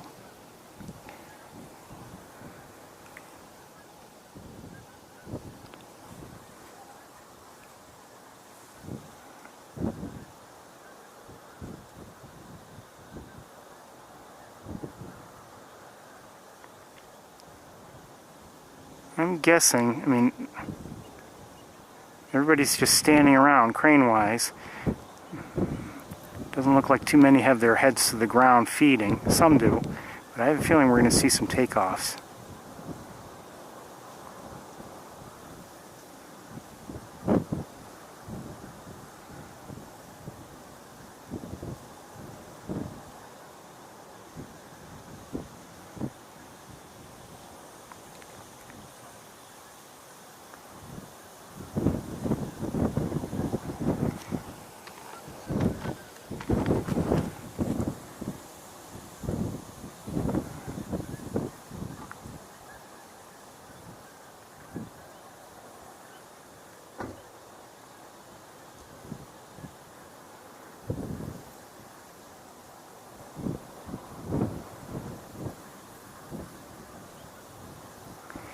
Somebody just...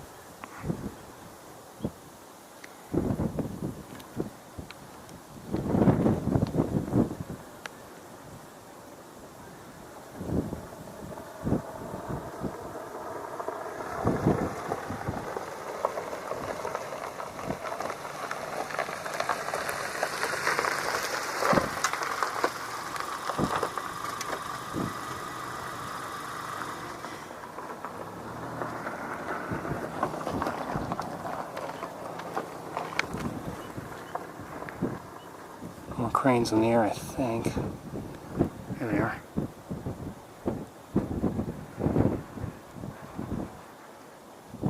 Seen any cattle egret? No, I haven't, but I haven't really looked. Haven't been here long. I heard there's one around. Well, I just went over to Hermitage Road, Okay. and there were gulls. There. I have to There were admit. cows before that, but I didn't see any cattle either. Okay. I have to admit I didn't look for it. And I probably didn't look as well as I should have. Well, I don't know. I just got here, so.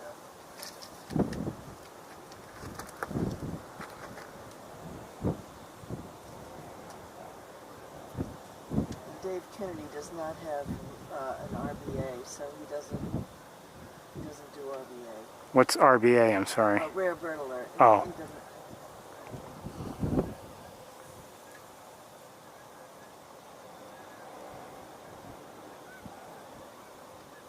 There's some yellow legs out there. I'm sorry? There's some yellow legs out there. I haven't seen those. I'm looking primarily at the sandhill cranes. They're over here on the left side of the grass. How many sandhill cranes? I haven't counted, but there are quite a few. Someone said that. Oh, there go 4 right now. There's many as 300 when they all gather, and then I personally have never seen that many. no, Oh. I've seen over 100 here. Have you? Well, a lot of them are in the air now. I'm guessing I know where they're going. Well, maybe I've seen that many. Now that I think about it. But I think they're heading to one of the fields along 31, if I had to guess. We saw 6 over there a little while ago. They were feeding, and I wouldn't be surprised if these others are in dribs and drips, just heading over there themselves.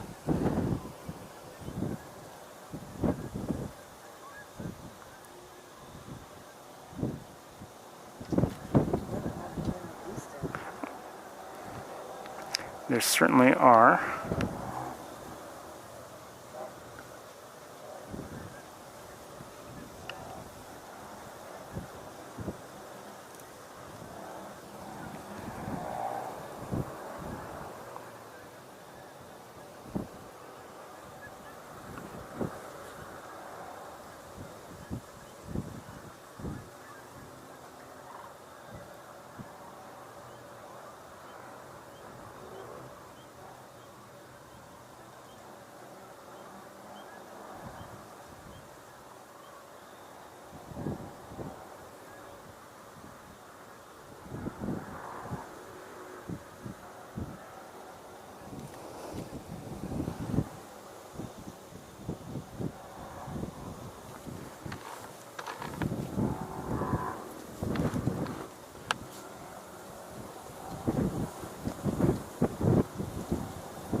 Well, have fun.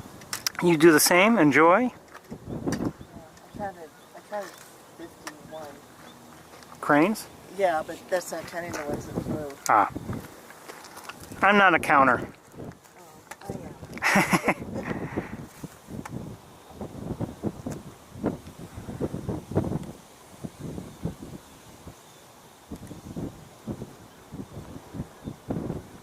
Well, I think that's Ruben down there. I'll say hi.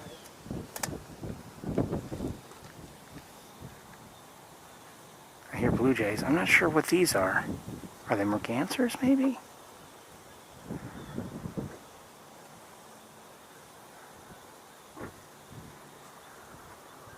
No. See, everybody, you see the white? I just saw the white at a shoulder. The white vertical marking at a shoulder of one of these ducks.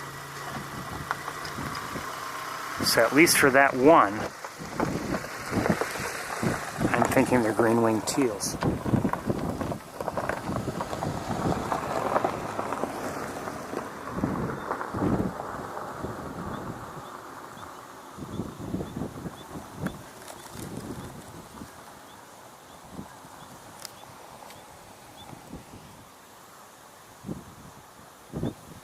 But not much else going on here. I'm tempted to go see if all the cranes are now in that field.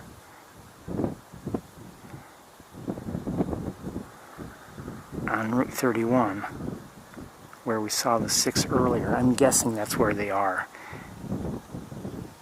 Problem is, we couldn't get a good close look at them safely.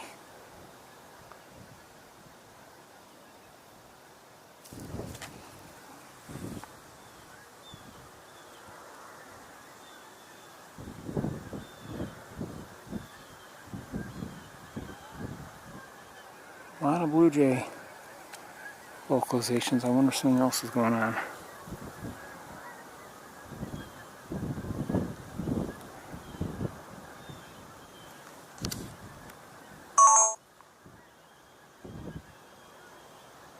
So you can see the water really has receded, as I had indicated, so it's unfortunate.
Just want to look with binoculars a bit. One moment.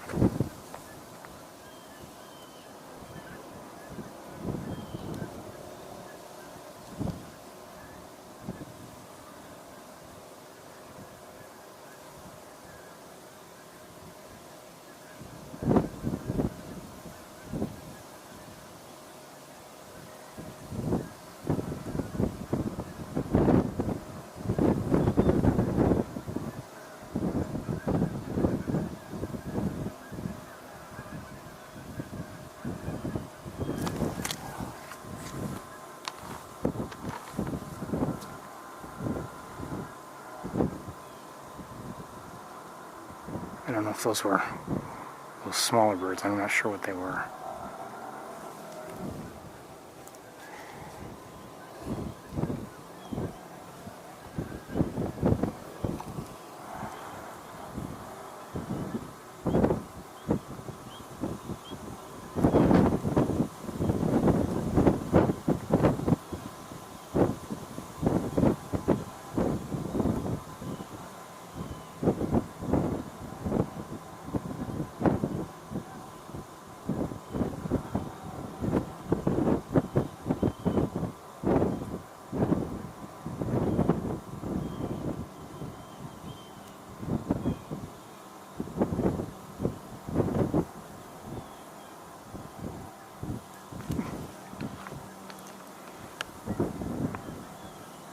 first great blue heron of the day.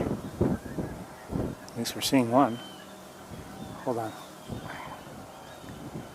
Blue jays continue to vocalize. I wonder if there's something around or if they're just yelling at each other.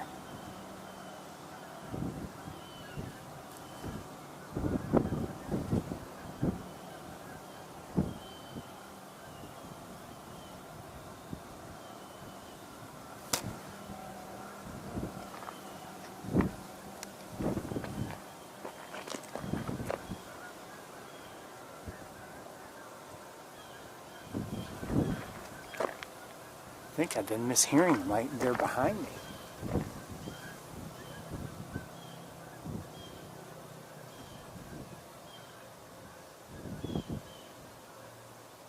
I'm not seeing anything in the wooded area behind me though. And we don't seem to be right at the very edge of it. They seem to be back a ways.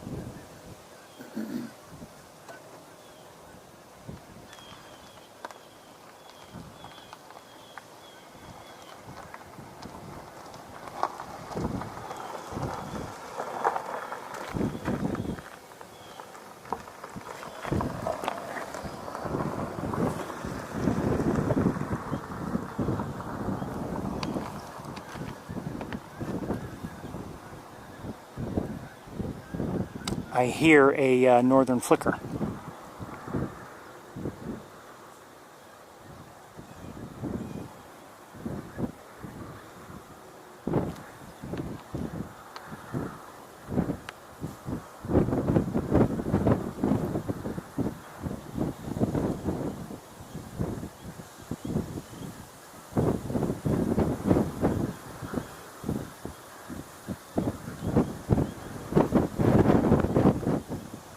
Okay, everybody, you know what? I think we might as well have a break while I drive back to Ithaca.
My hat off. Anyway,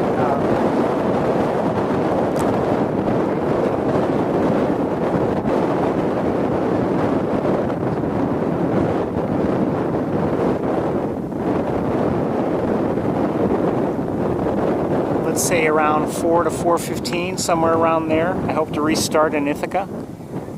Okay.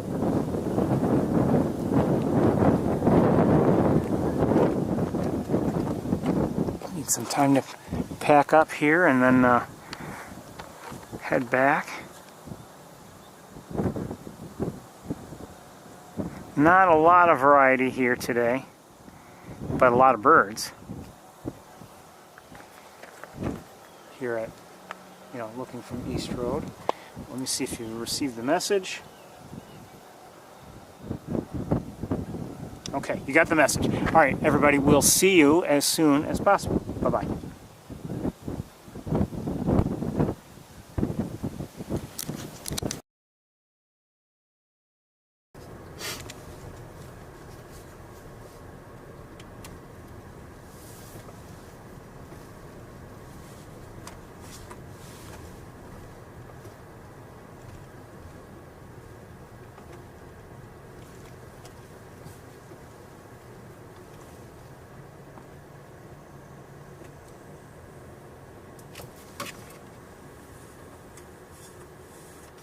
Hello everybody, looks like we're live. Welcome to the Cornell campus. 74 degrees, cloudy, breezy / windy. And we're looking around.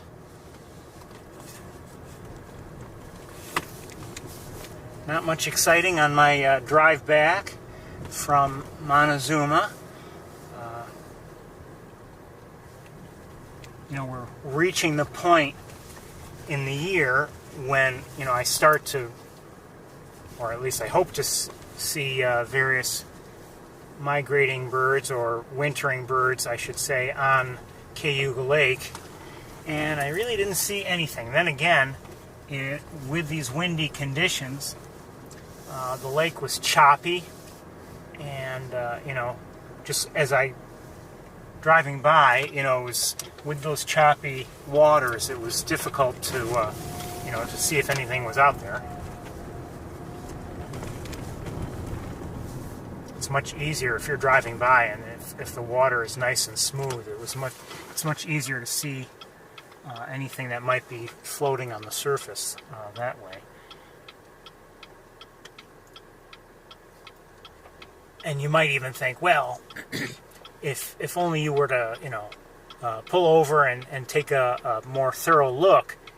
And that's true, you know, I might see something that way, but then again, you know, it would be bobbing up and down with the waves, so.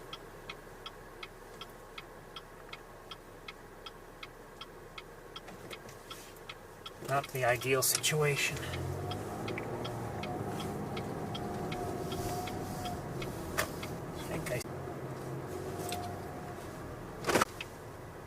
Seems like we're having a little bit of a connection problem. Hold on one second.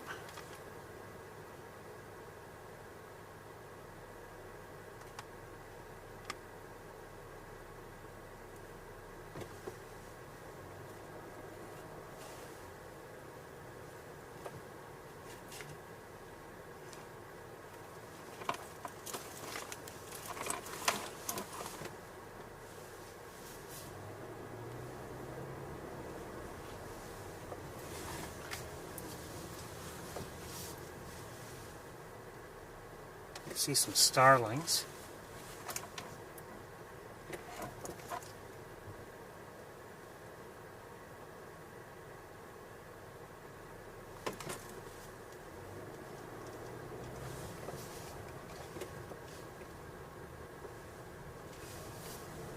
Looks like my primary internet connection's not really working for whatever reason. We'll see if it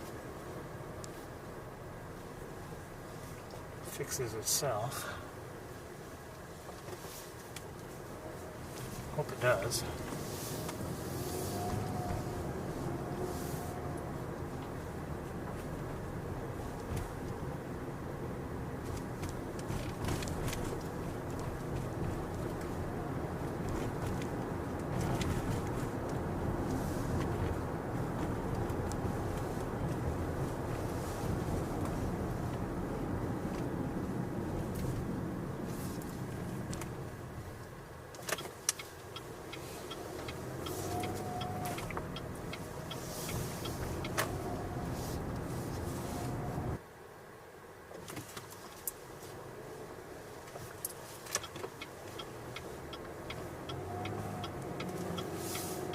To fix itself.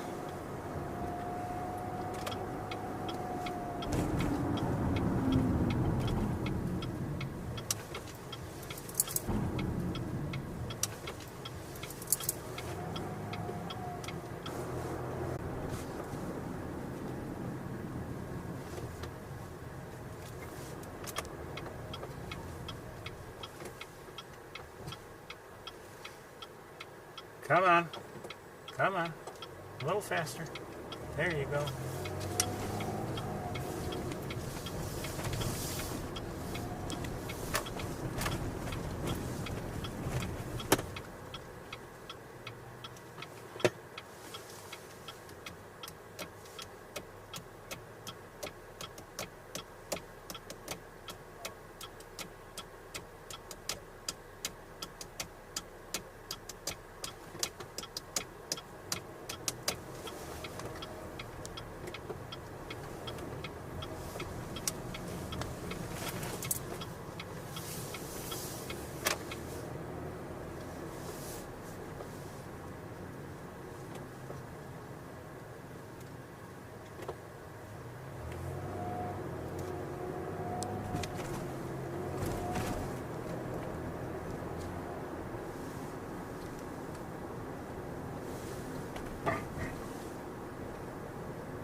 Near Brad, is that a turkey vulture?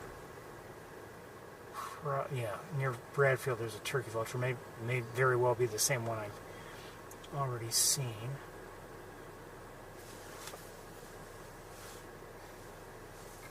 No, we're going to take a right here.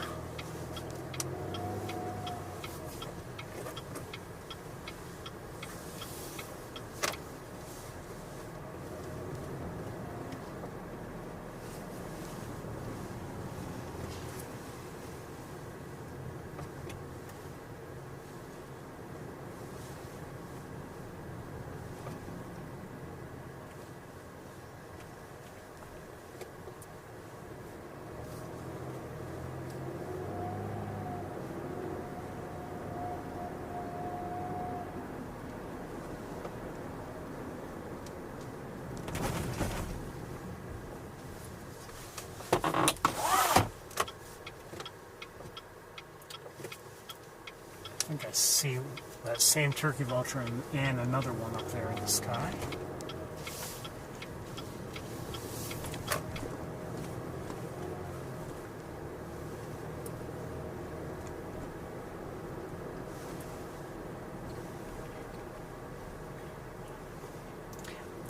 I think when we may have been out of contact when I noted that, a day like today there are a lot of people walking around. It's mild out and it's very comfortable, no heavy coats needed at all, so no surprise that there's so many people. And I'm sure there looks like one or two sporting events going on the campus today. Can we go in here? He's still doesn't seem to be he's not like, flying directly anywhere. He's just kind of sort of soaring a bit. I don't want to drive too much farther. I want to see if I can keep an eye on him.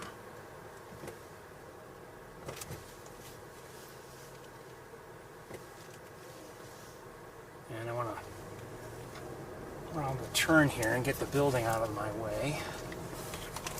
And I'm going to lose sight of him. In fact, I've lost sight of him. Oh, I still see him. I do.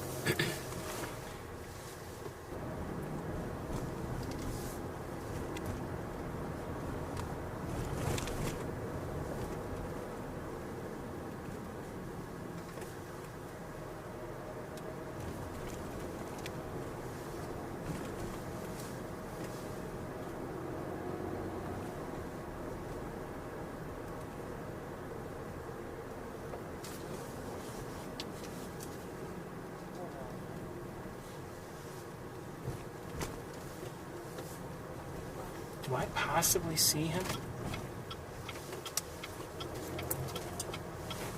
Let's just take I do see him. He's on top of Barton Hall on that ugly antenna. Now let's go see if we can find a spot from which to look at him. Can I go in there? No, I don't dare. Maybe. Well, oh, no, I'm glad I didn't. Even if I could go in there, and I think I possibly could, the building itself, one of the buildings would have been in my way.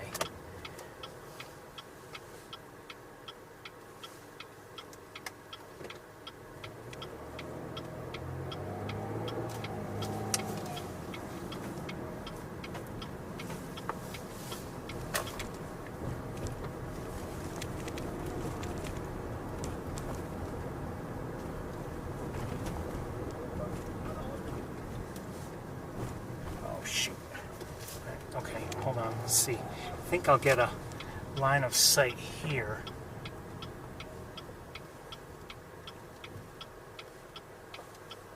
Oh, maybe not. Well, not a quality one.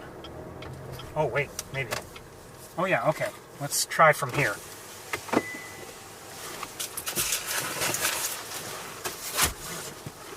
I think this might work. I'm not sure.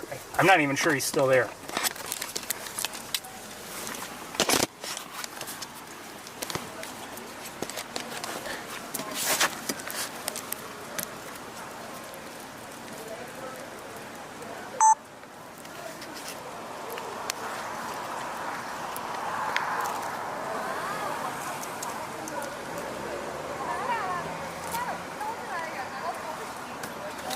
Oh shoot, we gotta go.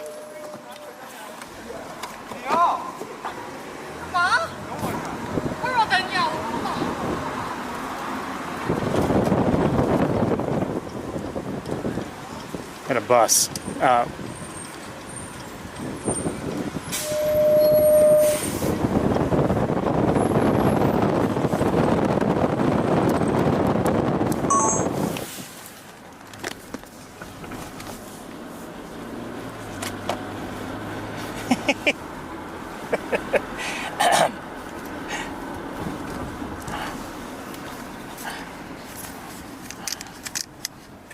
I think he might still be up there.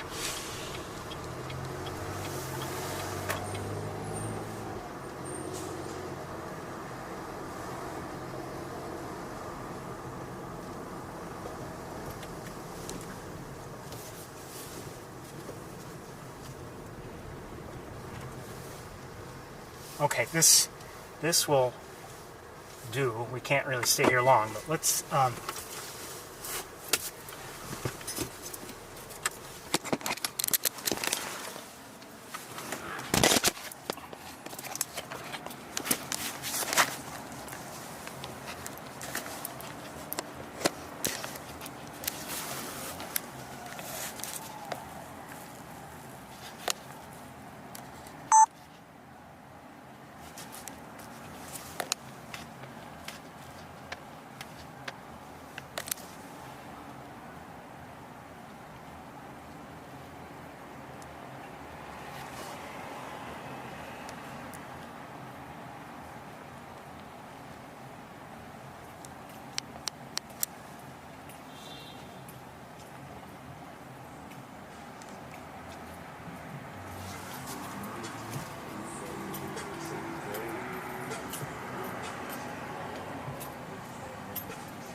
So we're looking at Arthur right now.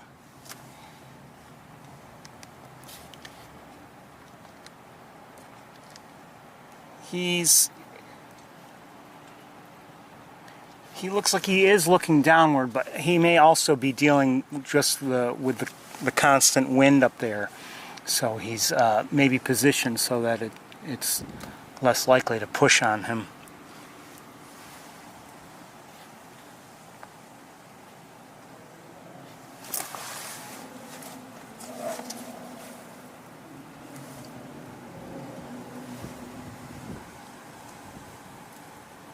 Push on him. Quiet, Ferris. Oh, there he goes.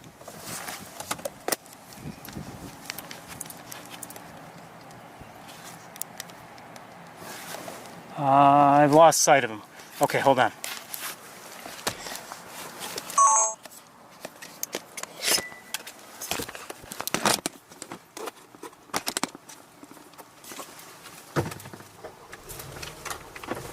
I don't know where he is. He took off quickly, and you know, with that location and with wind like that, for him to take off, it's a very easy thing. You know, you can just let go, and the wind can take him. So,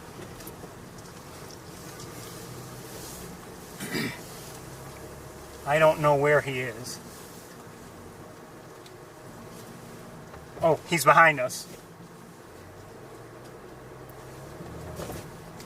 He's behind us, flying around a bit. I'm not sure where he might be going. Let's try going through this way again.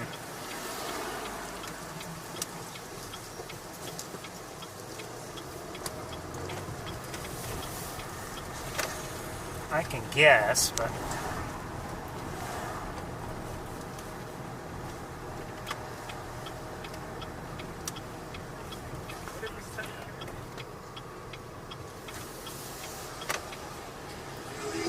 I guessed incorrectly. I don't see him.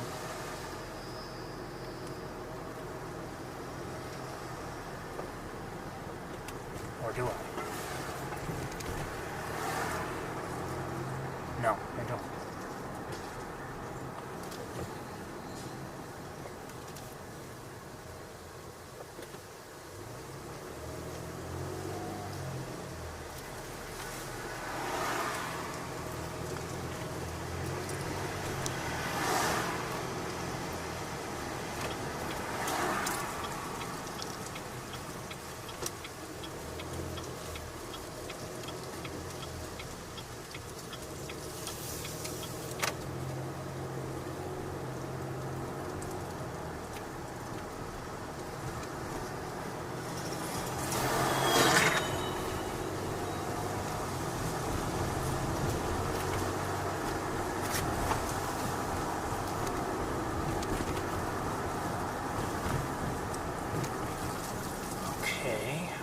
while we're at this light, I'm going to look around a bit.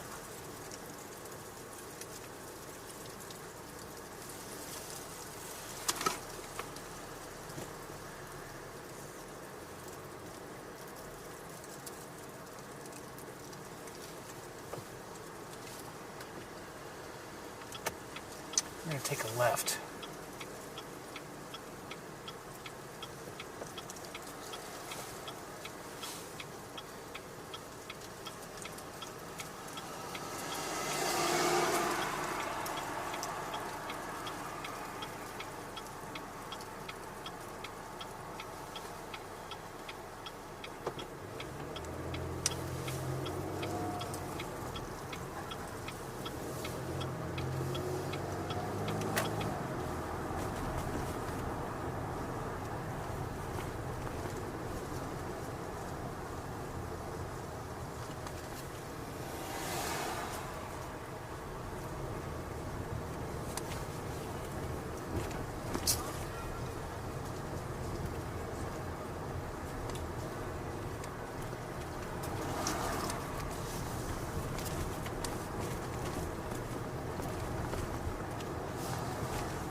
They were just going to walk, you know, just walk right on through. They weren't going to stop or anything.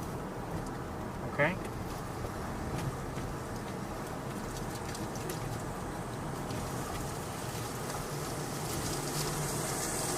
Even though they knew I was coming, too.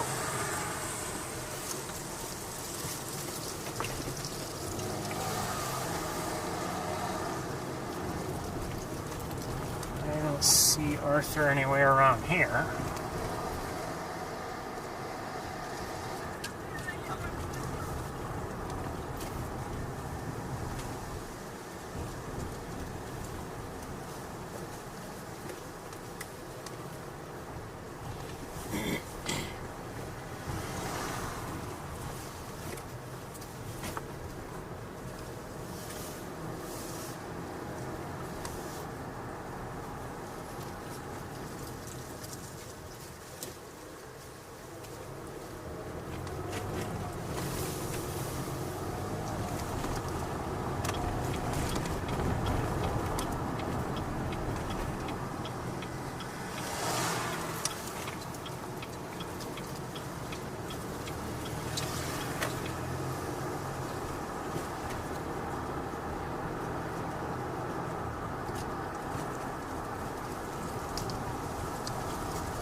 See a couple Canada geese up in the air.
Arthur seems to have given us the slip completely. Don't know where he is.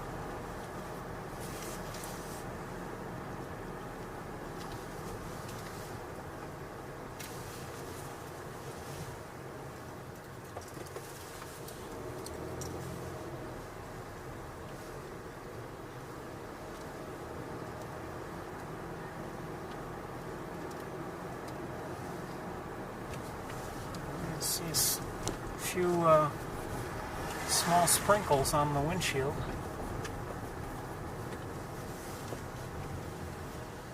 I did earlier in the day too. I can't remember where I was. Just, when driving up to Montezuma.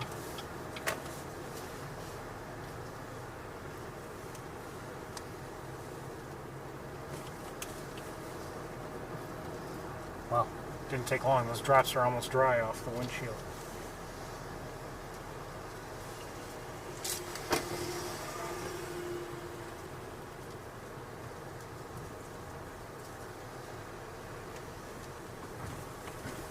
We'll look around a little bit longer, and then I think we're going to make our way to Sapsucker Woods.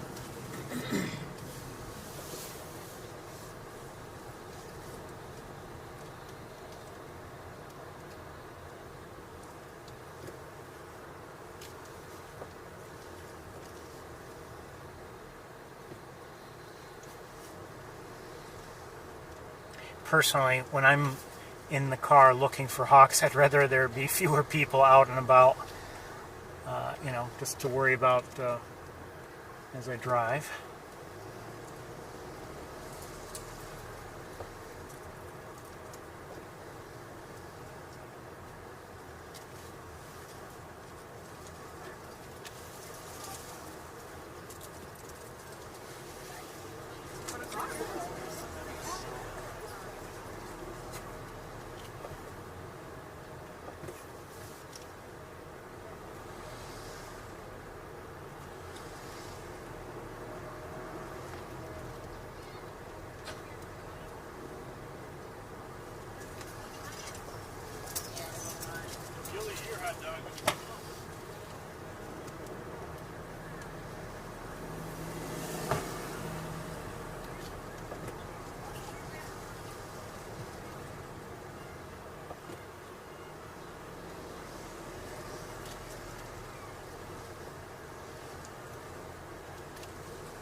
Okay, I see, it looks like a Cooper's hawk in the air, actually.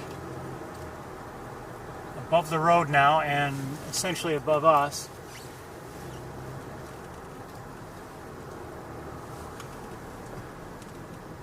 Maybe above Rice Hall right now. And I've lost track of it.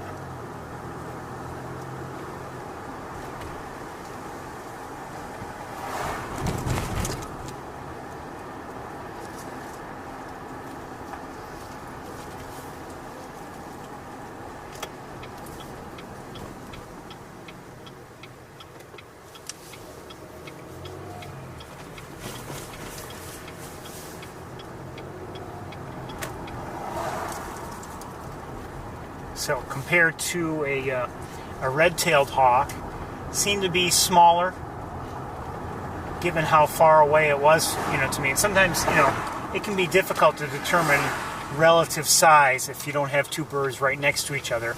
But just how far away it was from me and everything, I felt I could tell how large it was. Also, it had the proportionally longer tail than a red-tailed hawk would have. and a slightly different flying style.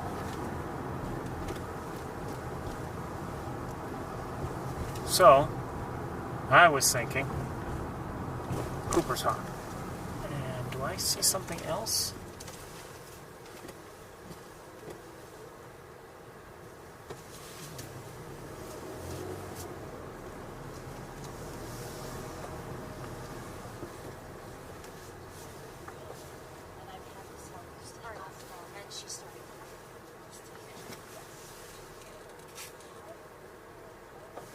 No, maybe not. It's just vegetation.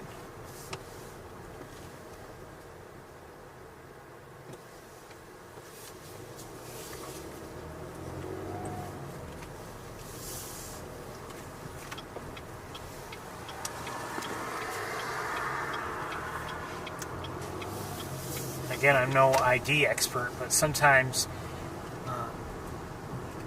I know a few of the tips, and one of them is just watch the flying style. Sometimes you get a little clue based on shape or whatever.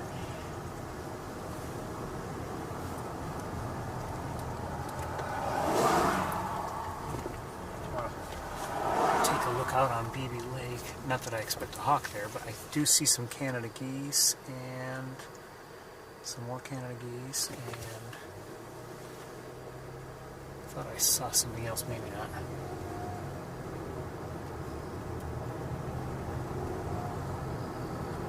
I'll have to keep BB Lake in mind in the coming months, and even maybe more towards late winter, early spring.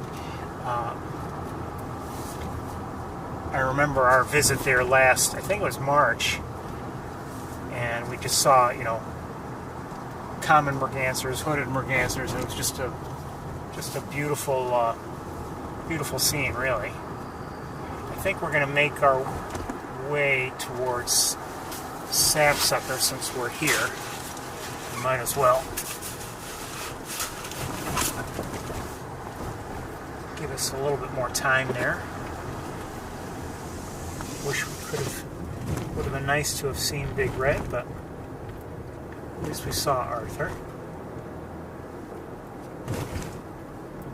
We wish them both well, of course. Always. Always, always, always. Think of them every day.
Thanks for signaling, buddy.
I'm dancing.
That was Pink Slip by Cindy Bradley.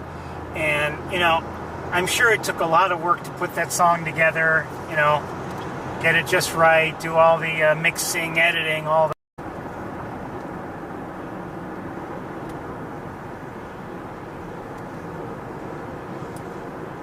To our right, I see in the air a couple of American crows. I would say they're, well, I guess that's, I think to our right that is sapsucker woods, so if anyone's keeping score.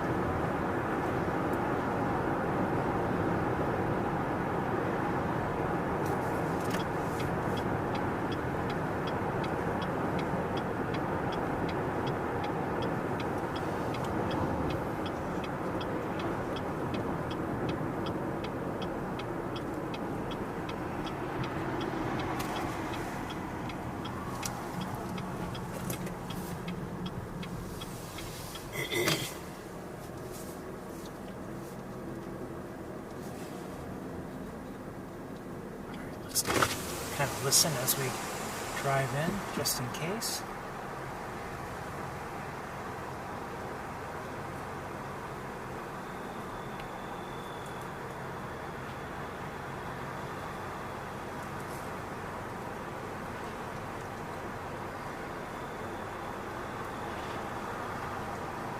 We don't have all the time in the world here today, but certainly more time than last week.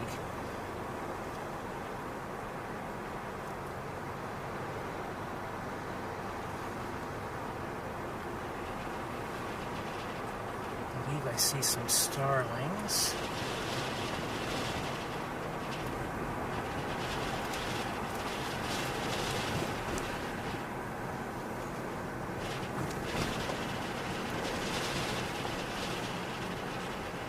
Starlings, and maybe another one down there. I'm not hearing anybody. Oh, no vocalizations really from anybody. Not today. Not today in November.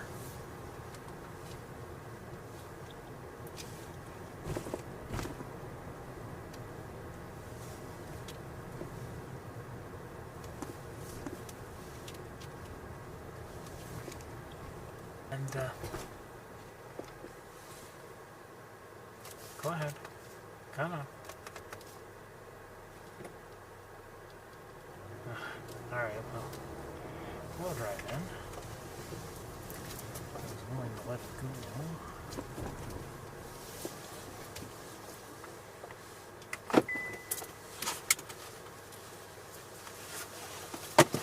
go. Alright, oops. Okay, welcome to Sapsucker. It's still reading 73 degrees, and I need to gather some things. Who knows if we're going to have Canada geese coming in tonight? I have no idea.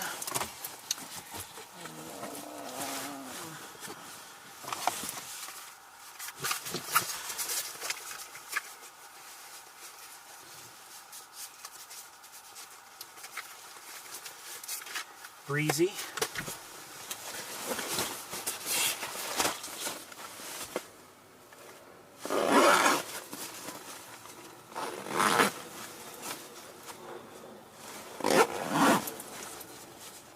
You know, I'm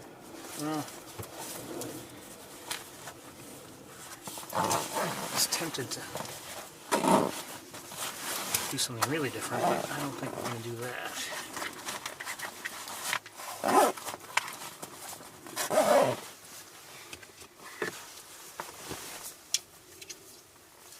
Uh-oh. Drops on the windshield again. Last I saw, there weren't any predictions of rain. But that was, at least not that I noticed. Oh, hold on. I see in the air, is that a plane? It's a plane. Never mind.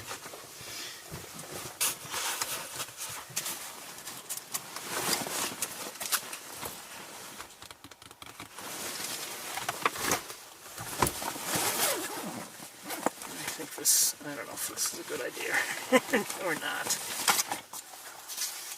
Might get heavy after a while.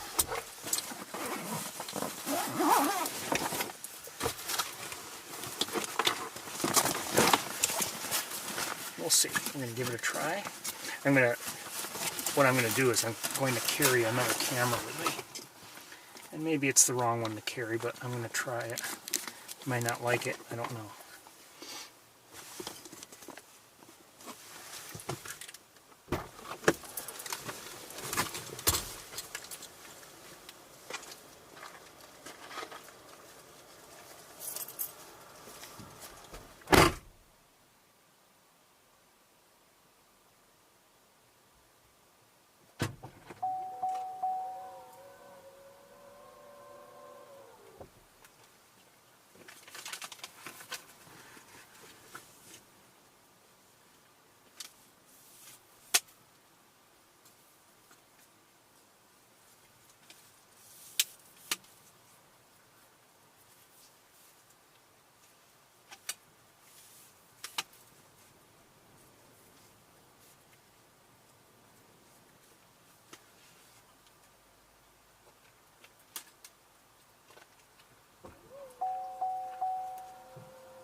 I believe I've just heard a black-capped chickadee.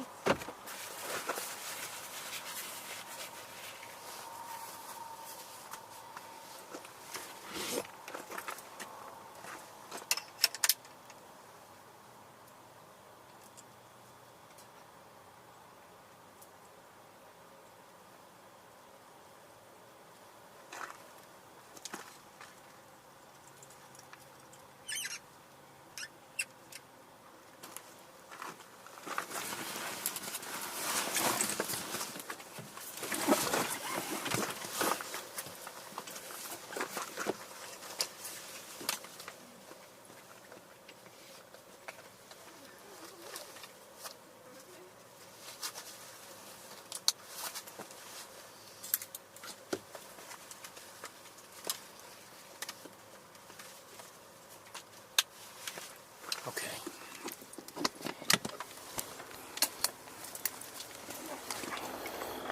All right, we're going to give this a try.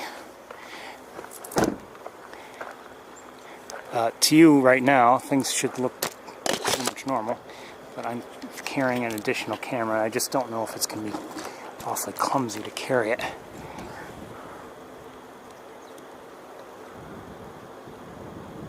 The starlings I mentioned earlier are right here.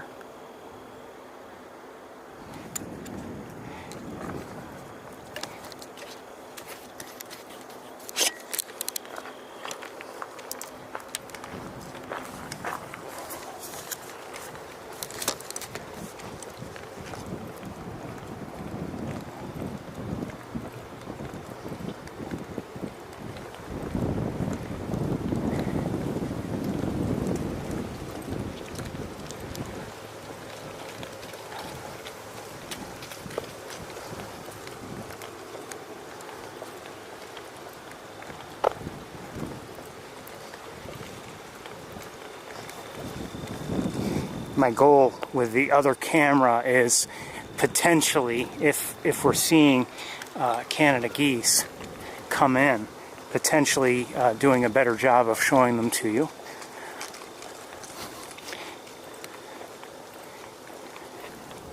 The other camera that we've been using today so far would be, I think, pretty good at showing you the geese as they come in.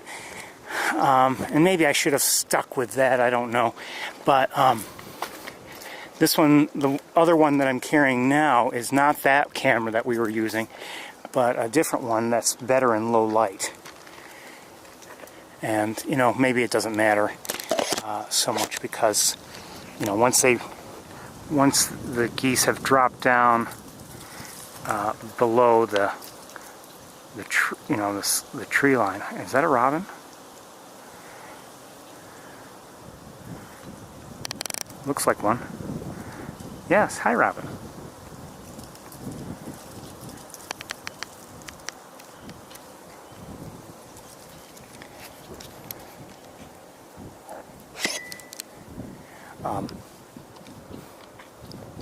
I don't know, but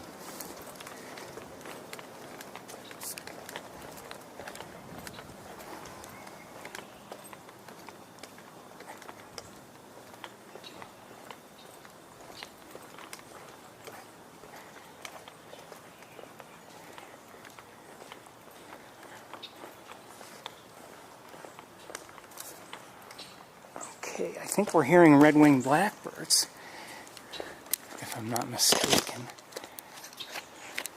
Let's see if we can look at some.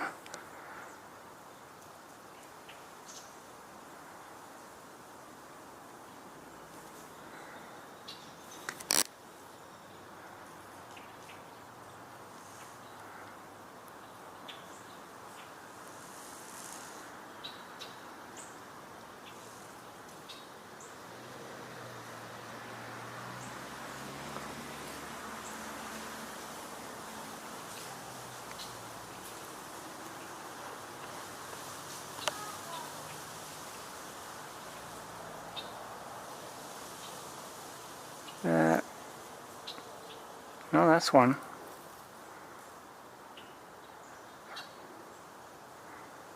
For a second I thought it might have been a starling, but I don't think so based on the color of its bill and the shape of the bill.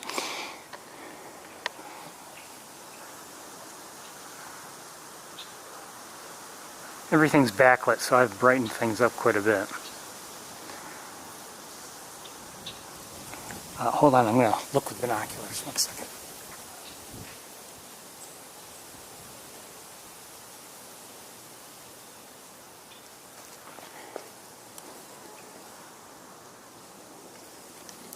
Alright, we're going to move along. I'm going to leave everything in place, so because we're near the feeding garden and we might have a look inside.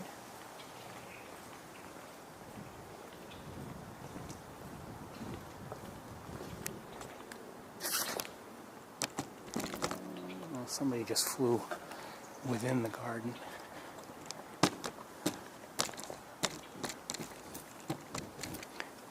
Don't know what they were or where they went. Oh, hold on. Shoot.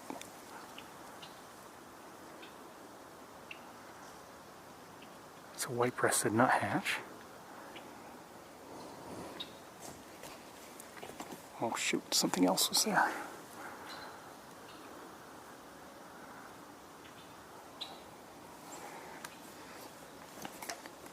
Actually, with the leaves falling, things are starting to thin out a bit in the feeding garden, and I think they've done some work in there anyway. The lab has, in terms of clearing out vegetation, so kind of sort of see a feeder or two that we couldn't see before.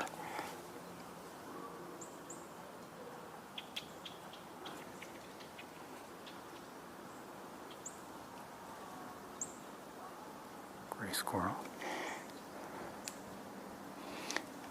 Okay, let's continue on. Keep everything in place.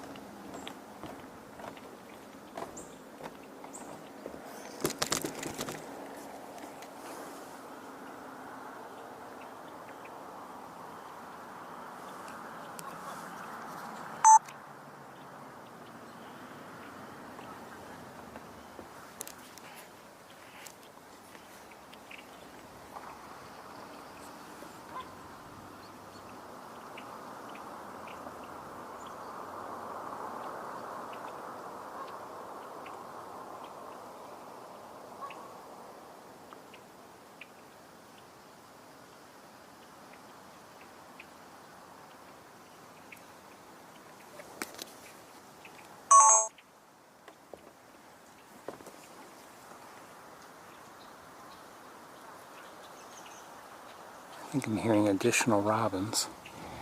I'm not sure.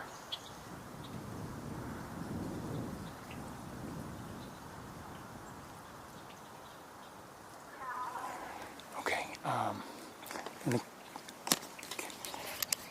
Yes, definitely hearing. Well, I don't know if it's could be just the one so far. I don't know. Just heard a chickadee.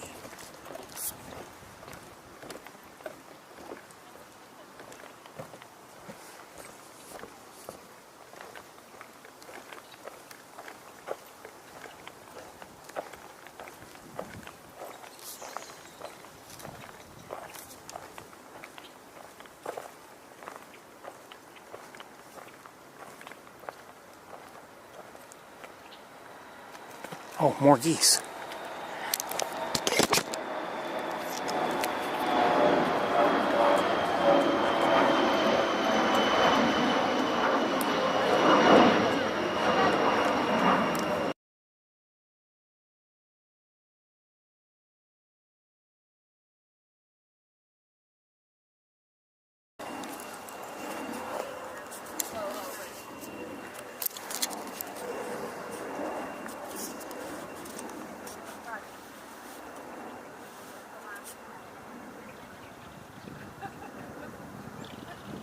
I hear a belted kingfisher.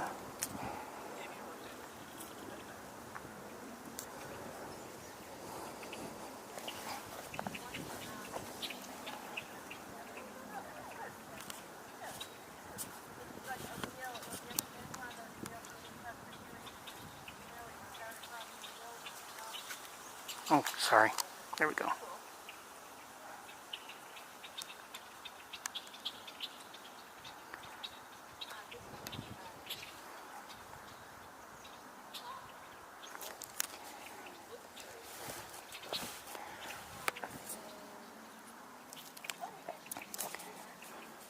Oh, I just saw a woodpecker of some sort up in here.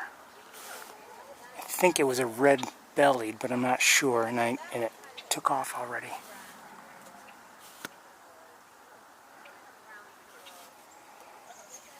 Oh, there it is. Just flew by.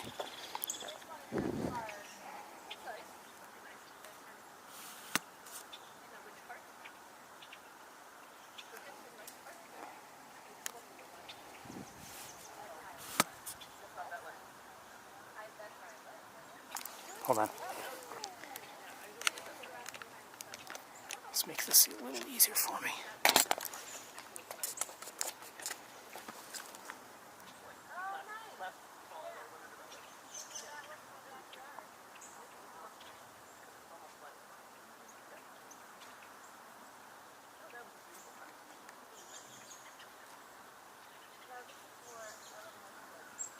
Here, crow.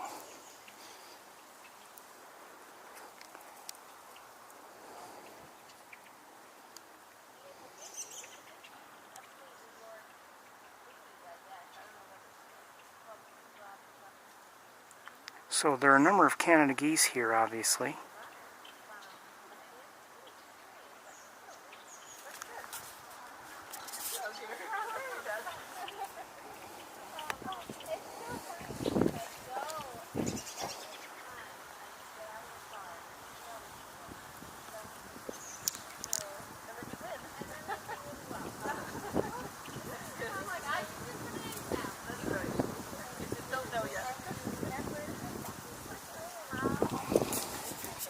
We're going to get moving pretty soon.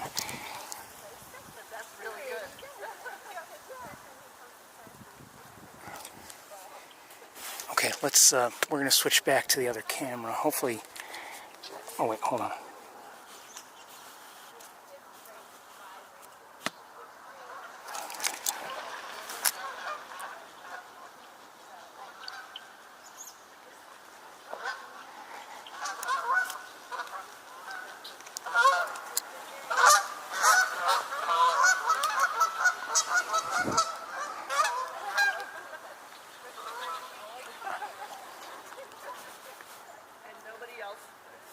That's why I brought this camera.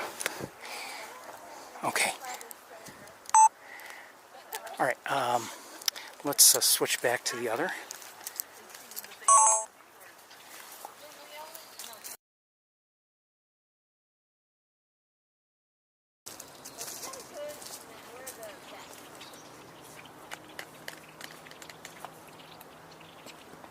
I think I might see a car now.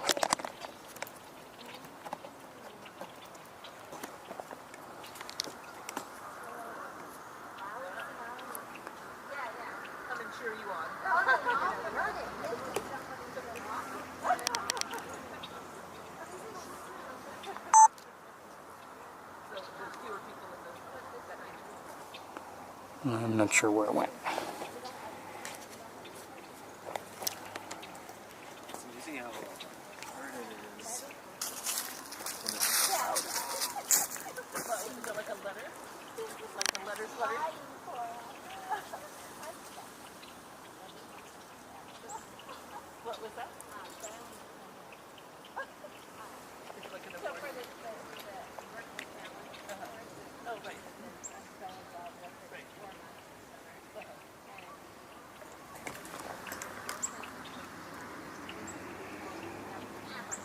I'm guessing these are the same geese, but I'm not sure.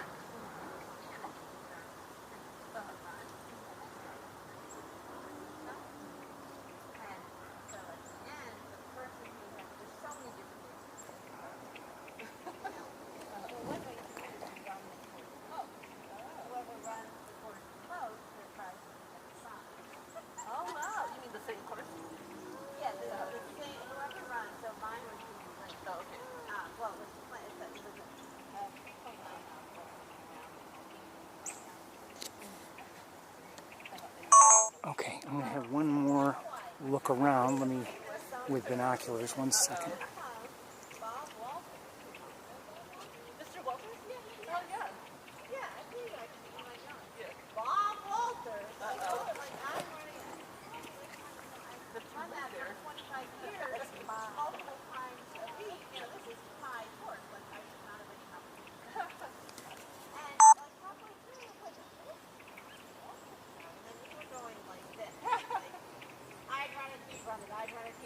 So you were both aware of it? Yeah. And so we got down towards the end, and I'm like, one time, you want to bed? Uh-oh. So I got one day. Here, I took a deep. And then I walked in, and I found this thing and walked with me. Oh, yeah. Because you just have to do it. It doesn't matter how fast you do it. And so the last week, Facebook messaged me. Oh, no. I hear a nuthatch. I hear a titmouse. Tufted titmouse. Wanted to find? Oh, good. That's funny. So he reached out to me. Oh, that's great. So, yeah, so we kind of put it in, and then Adam was very sorry. That's funny. The other ones I won are the Eastern Rep Lane, 7.4 miles. But there were three signs of it. Oh, that's good. Yeah, the way it did it, it did it just like that. Okay, let's hit the trails. So I did see a red-bellied woodpecker. Didn't show you, it was moving too quickly. But I did see one here.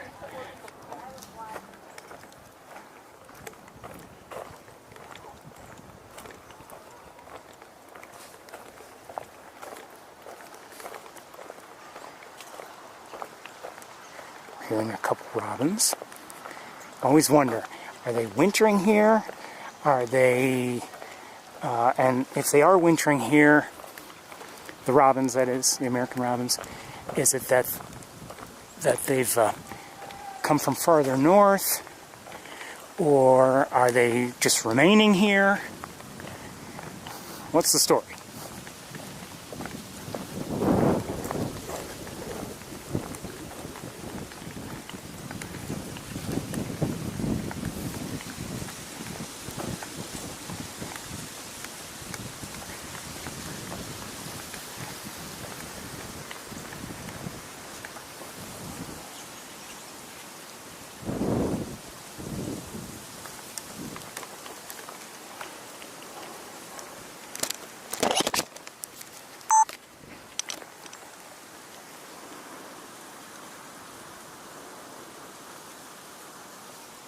Wrong tree.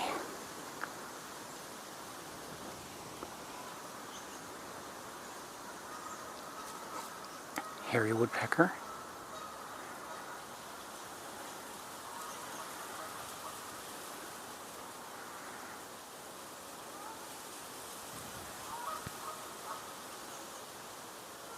Still hearing robins.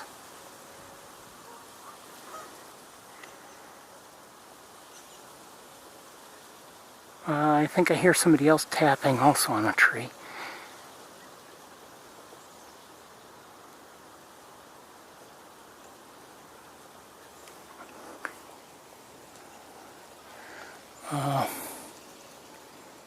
Not sure where.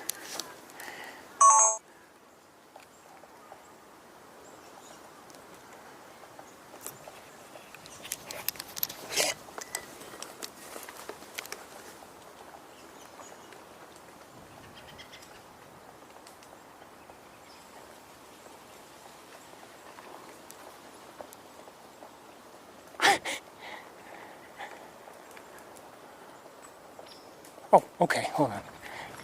It is another hairy, I think. Okay. Now it's a matter of getting a line of sight. It's moved. Okay, it's still on the same tree, but it's dropped down. We're gonna keep going, I think. Hi, Robin. The robin wants, maybe the robin wants us to look at it. I don't know.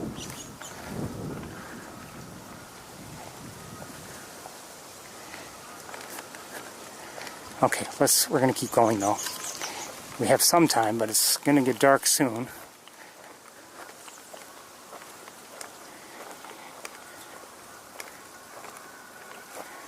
Oh, geese are leaving by the looks of things. We'll see if they come back.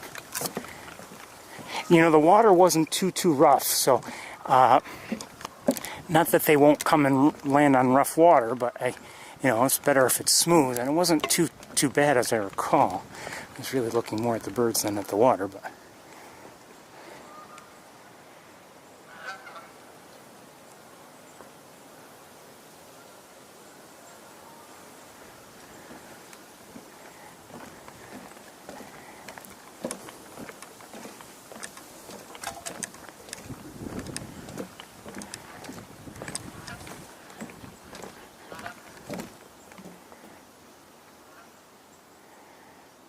see all the grasses that had grown here, you know,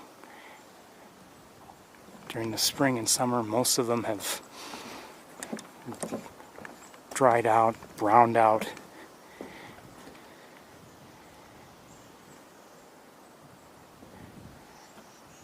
I hear a tufted titmouse.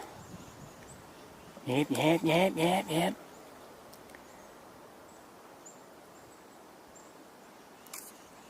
I think I see it, but it's closer to the road. We're going to keep going.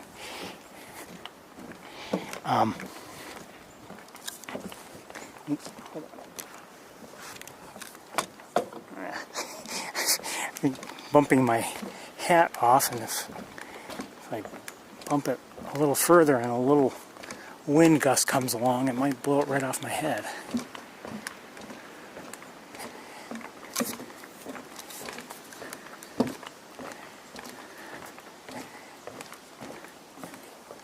I think we have, yeah, things are opened up here, and that's not the work of beavers. These are clean cuts.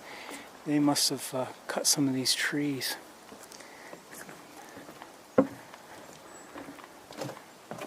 These are machine cuts, clearly.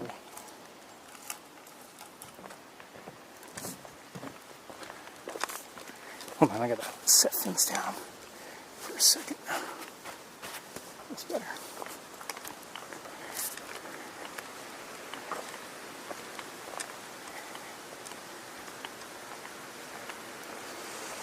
You can see most of the leaves are down, and you know, some of these leaves here at roughly eye level, they'll you know, they might stay most of the winter, for instance, or at least for a while.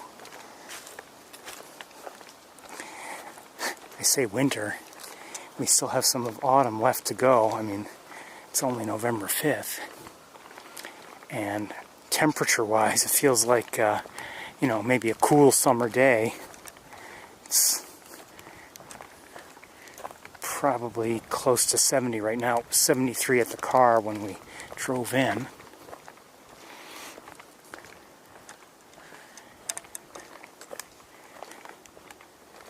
And I mean, even the air feels a little humid, actually. You know, like it would in the warmer months.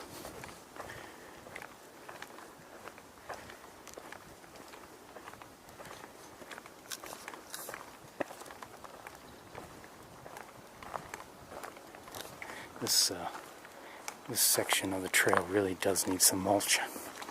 It's pretty worn out, and there are roots poking through in a lot of places.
Hello.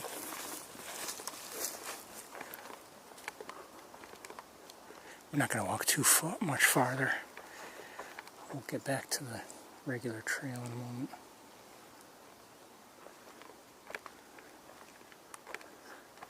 That is, unless we see something.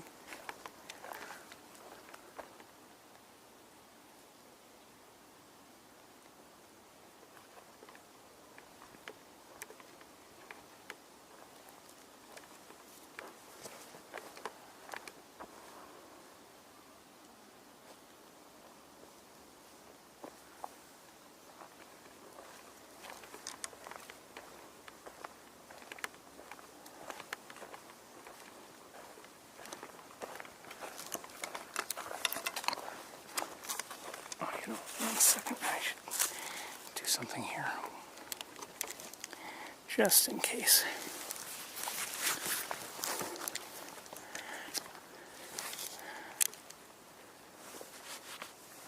Why have 2 neck straps on when you can have 3? Okay, how are you? Good. There's a pair of woodpeckers back that way, you know? Are there? Yeah. What kind? Okay. Well, I'm going to get back to the regular trail. They'll probably move before I get there. Okay, thank you.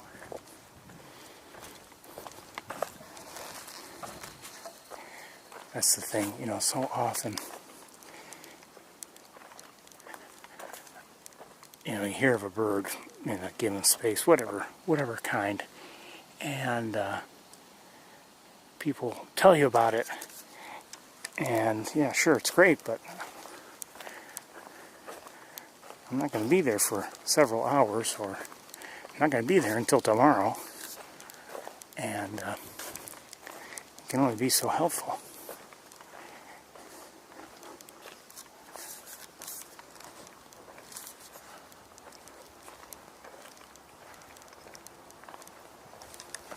Especially a bird like a woodpecker, or, you know, something that's going to be active during the day and moving around quite a bit and all that.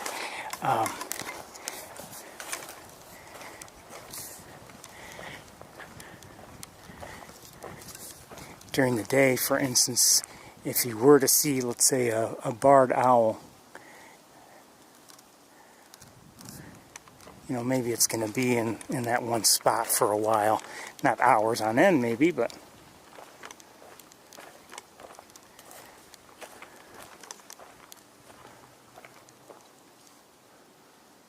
you never know.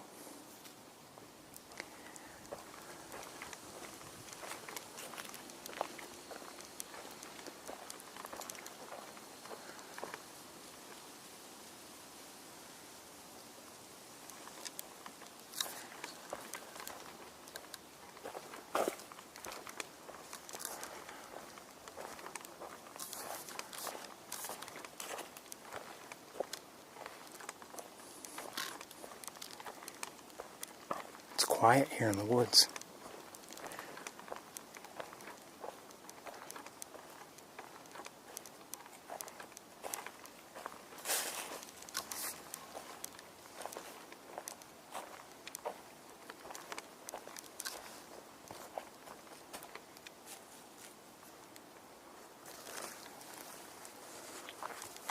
Hold on, I want to look at something with my binoculars.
These on the ground are all pretty well dried, and the trail feels dry.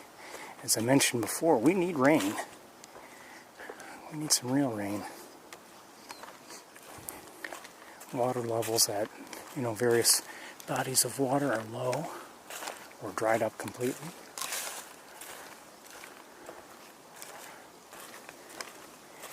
It's easy to forget it, you know, with the temperatures being cooler than they were in the summer, but, you know, what I've been seeing lately, this week and last, has really reminded me of the need for rain.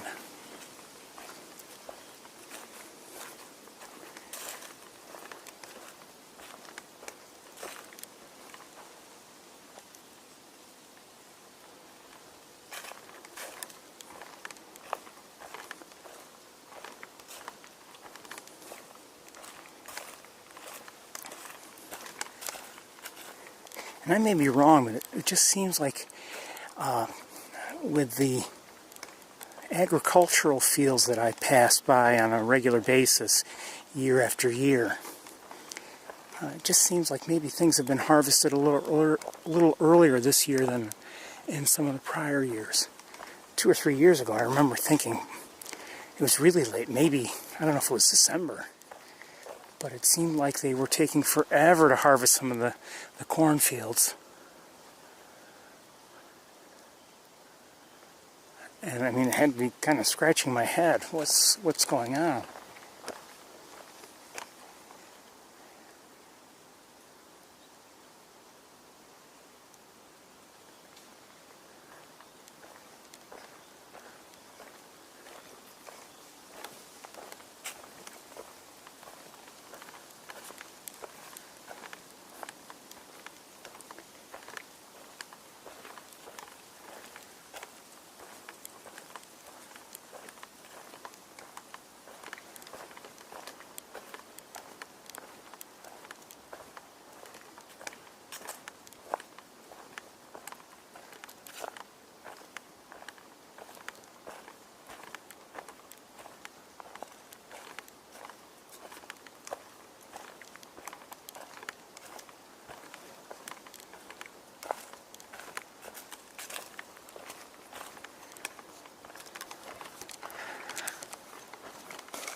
So far carrying the second camera isn't too bad, but I think if we were on a longer walk it might really start to get heavy after a while. That, and especially if it were a hot day or something.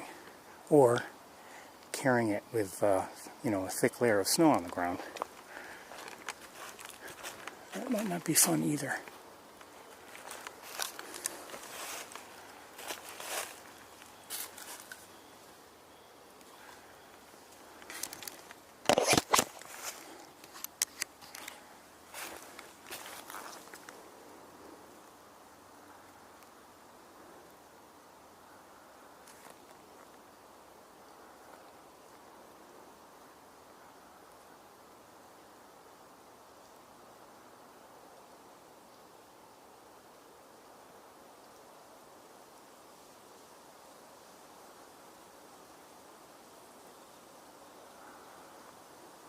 Looks like nobody's home. Not that I expected anybody home, but, or I don't know if they would use that during the winter.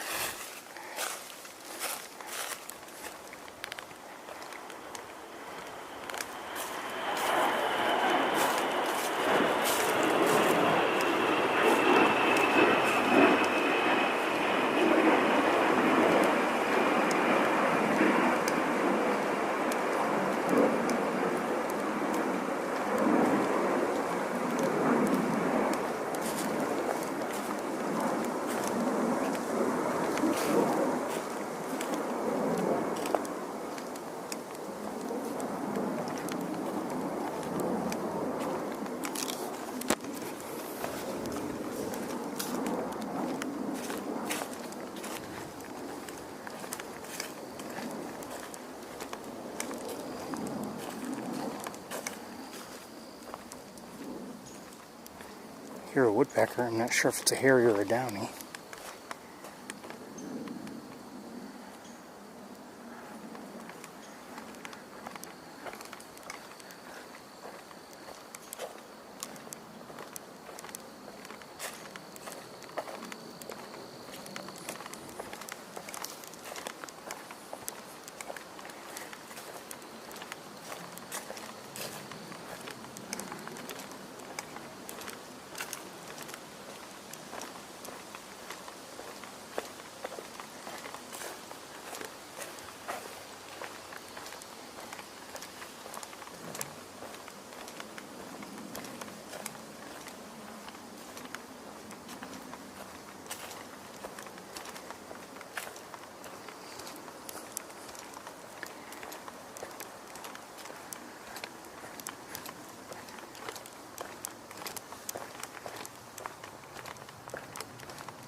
Haven't seen any ducks yet today here.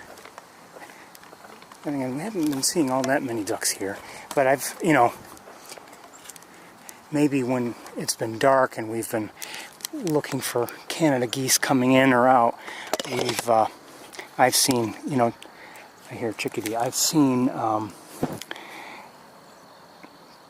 ducks flying around, just silhouettes, so I couldn't tell what they were. But I think I hear a robin. Maybe. Don't know.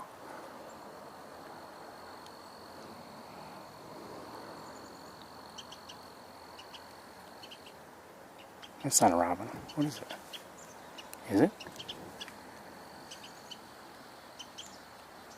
Whatever it is, I don't see it.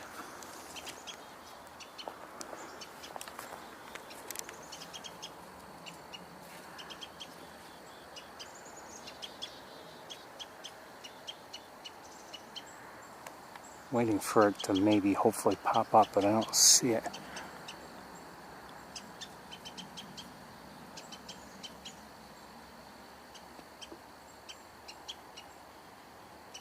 Is it the same species that's been doing this to me for the last few weeks?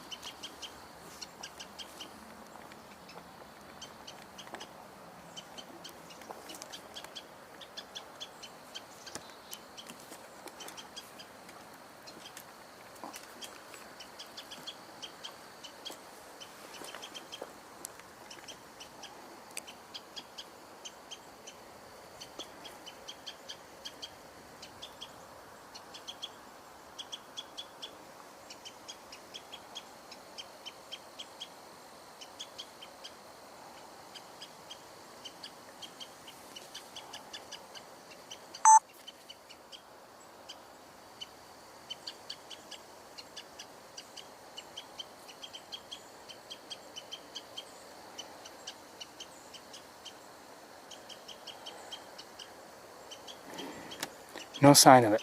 Well, I hear it, but no sighting, no no vegetation movement that would give me a clue as to where it is. It sounds like it's getting a little farther away.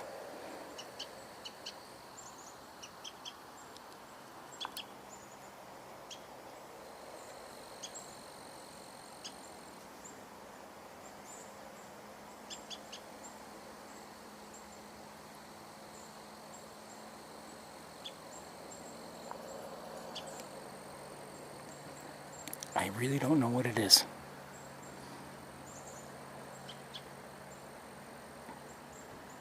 I'm sure there are... Oh, I see a chickadee, but it's not what I was hearing. And I may be hearing another chickadee. Yep. So a couple of them. Maybe 3. But that other vocalization, I don't know what it was. We're going to move on.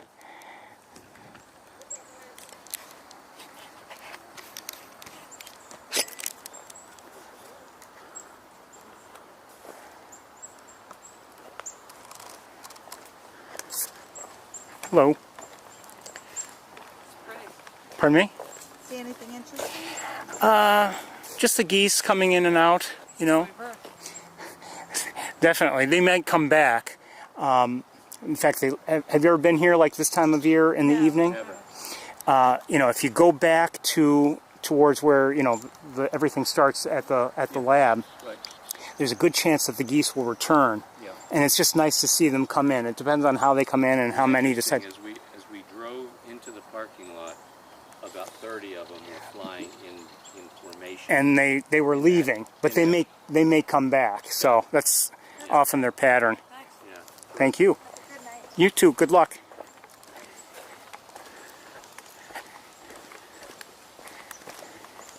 I remember once, a few years ago, we were at the outflow, and some people were there for some sort of owl watching activity, and they saw us there, and they assumed, just heard a downy, they assumed we were there, you know, for the same thing, and I said no, and I said what we were there for. We were here to see the Canada geese, and I think just moments later, a large number of them came in, and I don't know if they were impressed or not, but I have to imagine they at least somewhat had some appreciation for what they were seeing. I just heard a belted kingfisher also.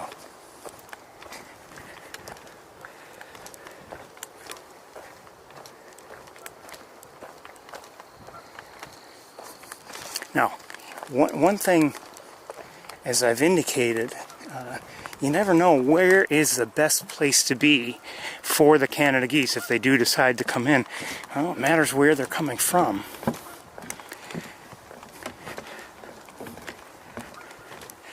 I will say this, it usually seems that if the geese do come in for the night, they generally come from what seems to be the same direction. Whatever direction that is. Oh, we do have some ducks. Hold on. Okay, they took off, but oh, come on. They took off, but they landed maybe out of our view. Where was it? Over here somewhere. Oh, wood duck.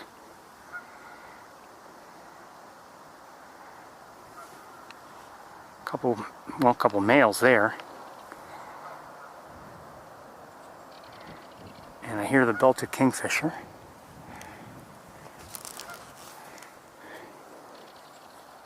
I don't want to stay here too long because I think we want to go do something we haven't in a while, and that is just take a look at the outflow. Oh, there's a belted kingfisher. Where'd it go?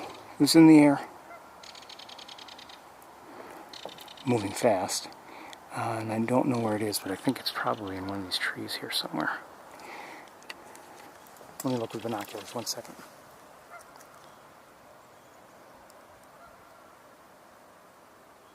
I see it. Wait. Yes.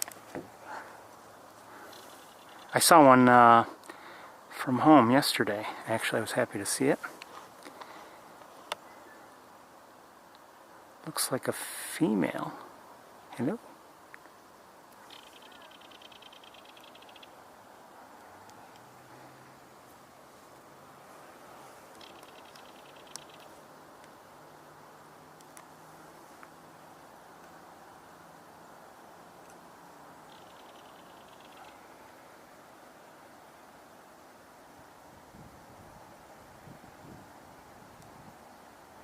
Okay, oops, sorry. Oh, it took off. I think it did. It seems to have moved. I'm not sure where it is. Let me look around a little bit more. While you look at those beautiful geese, I'm going to look around.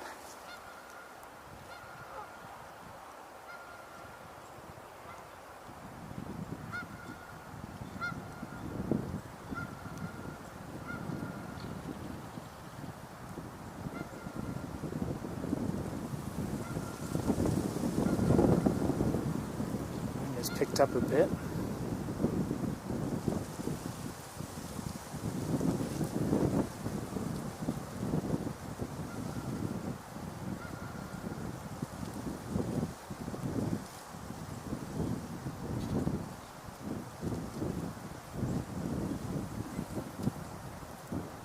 Oh, I don't see any herons today.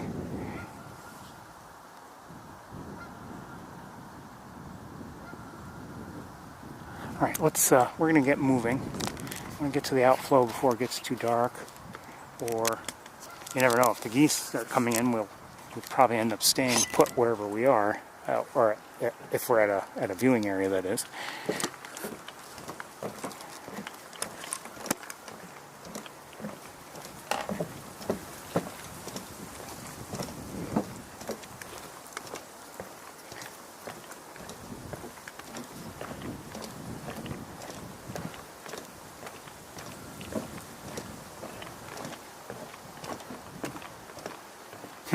Just saw a dragonfly.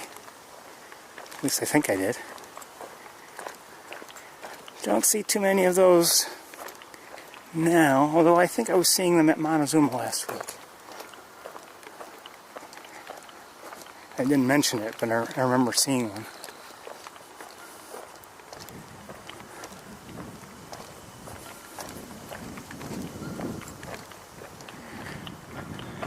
One thing with the vegetation receding now and much of it at ground level dying out, it reveals a lot of these, it reveals a lot of these fallen trees,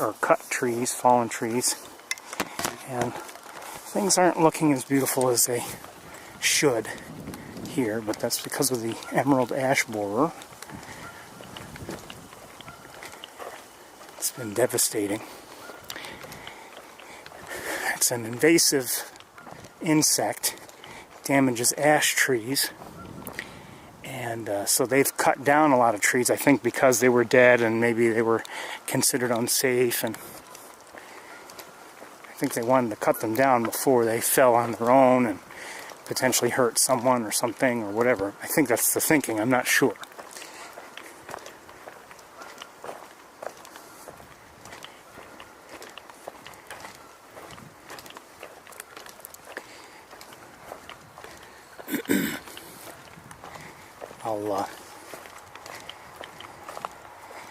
I'll say this, I've been coming here to Sapsucker Woods since 2008, and it wasn't long after I started coming here that I was, hold on, let me just verify. I think I saw a female cardinal. I'm pretty sure that's what it was. Yes. It wasn't long after I started coming here that I saw near the Fuller wetlands, they had hung some sort of a trap or something meant to catch them, and just, I think, not so much to catch them, but to help them learn if the emerald ash borer was present.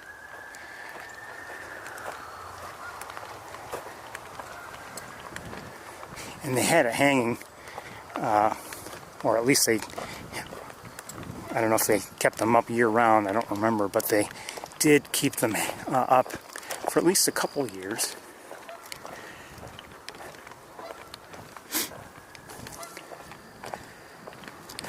Okay, this will be the first time we've been here in a while, and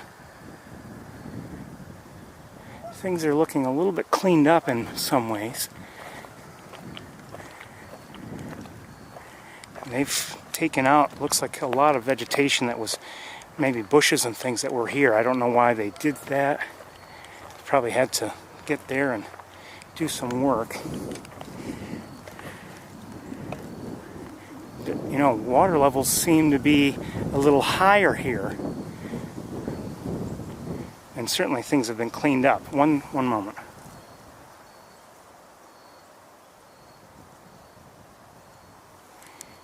Okay, what I want to do, we're going to switch cameras, I think, for a bit, just to look around. Give me a second.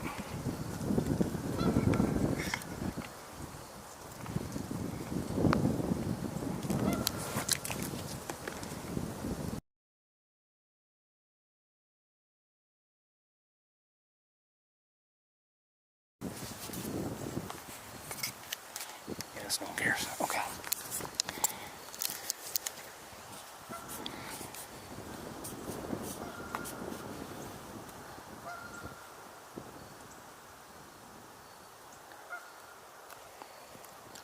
This is the other side. I doubt that they're going to keep this boat here forever, or those. I can't walk too far away from the tripod. I'm still tethered to the other camera.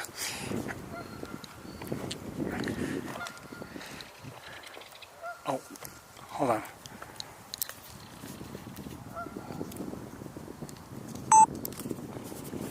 Who's that?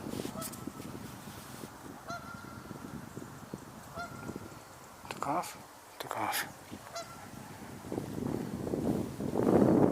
Whoever it was. Too slow.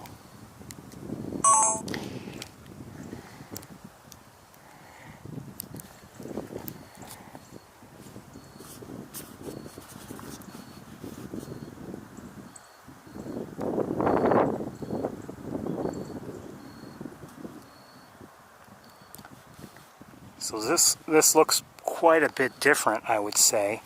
I don't know what exactly the purpose is of what they did.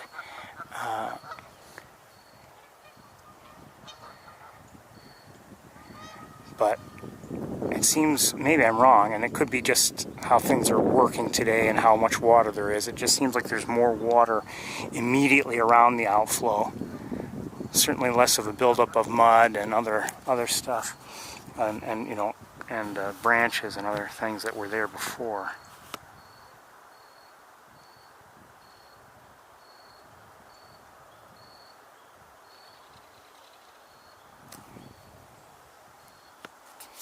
I wonder if this camera would have been good enough on its own. It doesn't have quite the reach, but there's our kingfisher.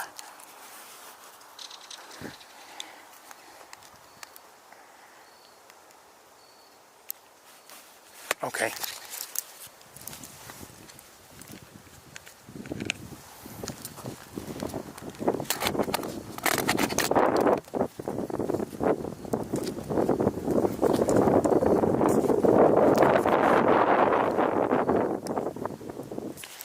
Hold on.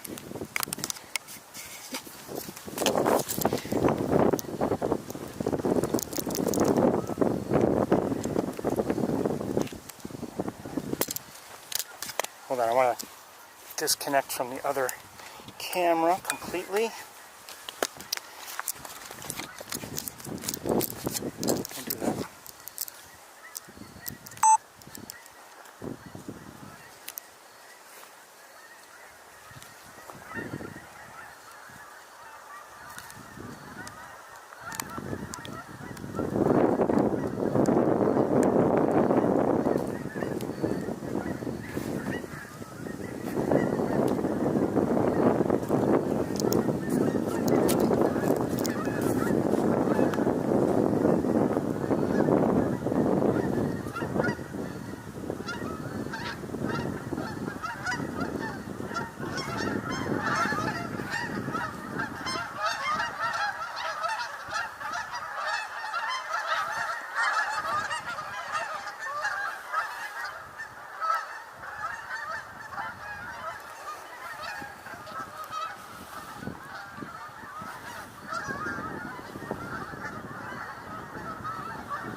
Canada geese. Yeah, okay. How are you? I saw a beaver out here a little while ago. They do? Yeah. I haven't seen one myself today. Oh, some ducks. And I heard a kingfisher a little while ago. I saw one too. Yeah. Female.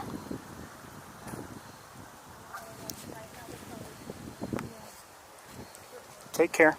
Look how different this is now. Absolutely.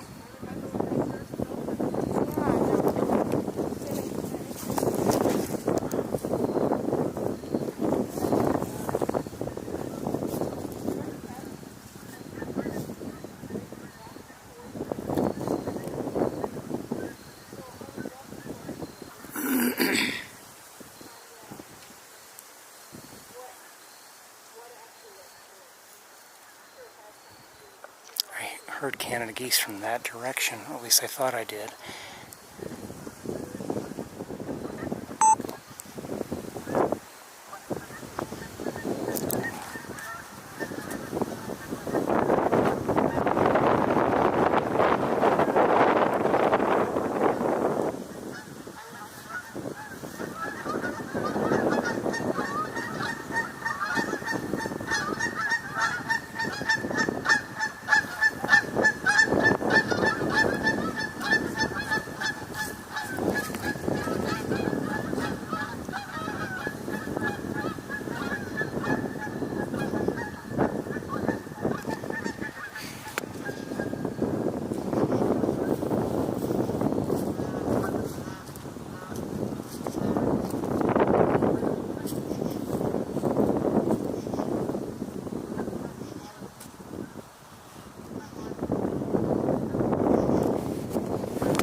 Are vocalizing now, or making sound, I should say.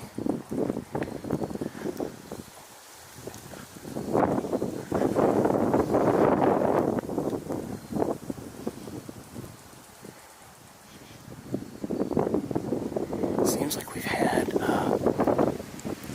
quite a few flybys, but well, we've had some landings, but not a lot. It's not like everyone's coming right in. The wind hasn't picked up again. By the way, it looks like we're not going to be looking at Jupiter or Saturn tonight. Too many clouds. The moon is poking through a little bit, but the moon is the moon. Jupiter and Saturn and the stars are something else.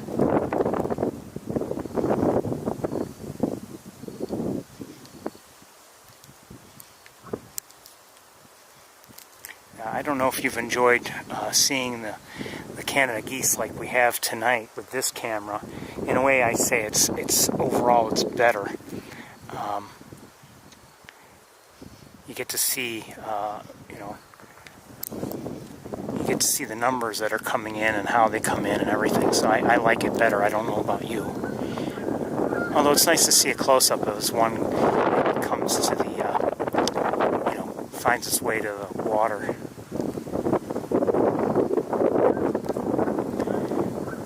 But again, we've had a lot of geese have flown by.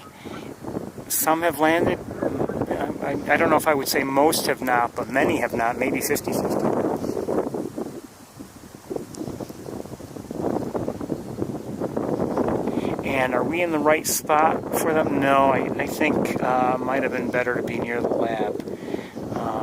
In terms of seeing the geese come in. Maybe I'm wrong about that, but because they've largely been coming in from behind us, and then they've been flying by and then coming back from a different direction. So I don't know. Maybe we'll take a moment now. We'll take the time now, and we'll walk towards the lab. Might as well. I'm going to switch. Well, yeah, I'm going to switch cameras. This is a heavier setup to carry, so I'm going to switch. Well, maybe not. You know what? Maybe not. Let me see if I hear anything. Hold on.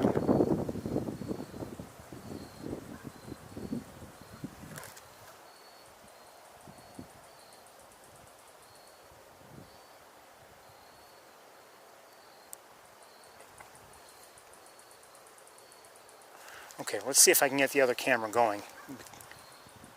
And I say that because I disconnected it, so it's not necessarily easy once I've disconnected to get it going again. 1 second.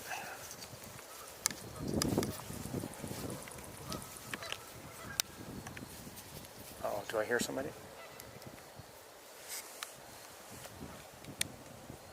Okay, the other camera's working, so we're going to switch. Oops. Alright, let's switch cameras.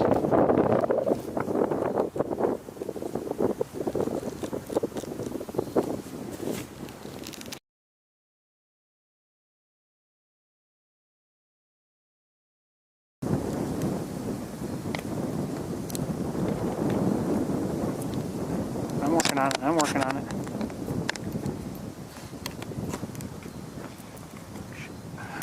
Okay.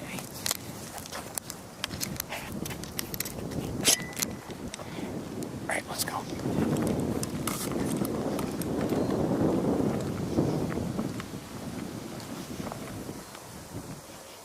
May have just heard a goose in the air, I'm not sure. Hold on, let me brighten it up for you a little bit.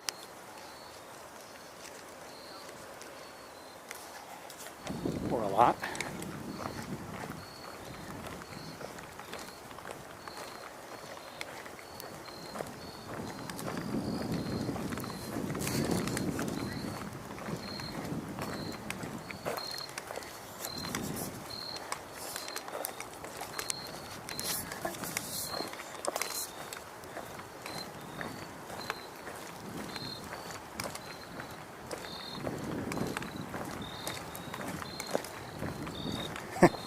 Warmer today than it was, you know, a couple weeks ago. It's just the way things work out.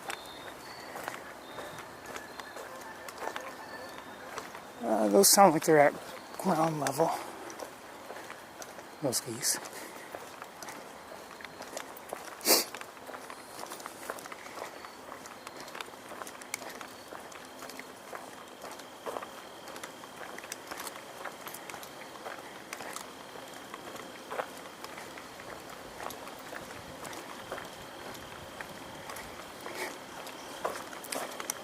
Last week, you know, we didn't walk the trails really, and we only walked just past the lab, and we were at that first observation area.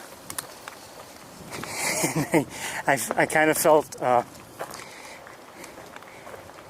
first of all, I was not happy we couldn't walk around, but then again, we didn't really see much on the trails today either. But when I was all done, it felt like I had taken the easy way out because I only had, you know, not too many steps to go from there to, we're not going to bother to go there right now. Not too many steps to go just to get back to the car. Felt like I was cheating. The prior weeks, you know, I had been here and usually at the Sherwood platform and would have to walk back in the dark.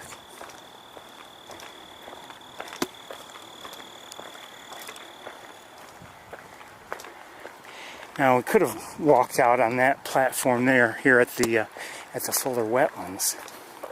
And I wonder, for instance, would there have been something in that pool? Maybe. Probably startled it too if there were anything.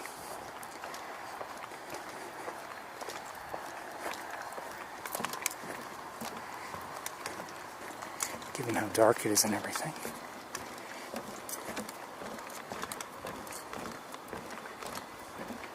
And I don't know if there are going to be any more geese coming in or not for the night. I wonder if they flew by and they decided, well, there's another pool we'd like to be in.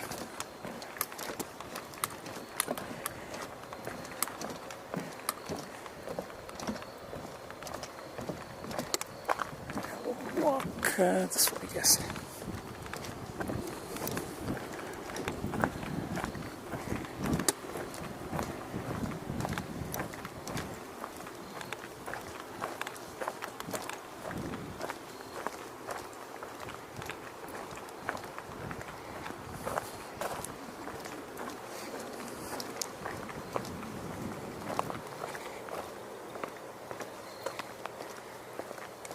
I don't have a perfect lens or perfect camera that can handle every situation in perfect fashion. You know. Come on. Is that a Subaru? Yeah.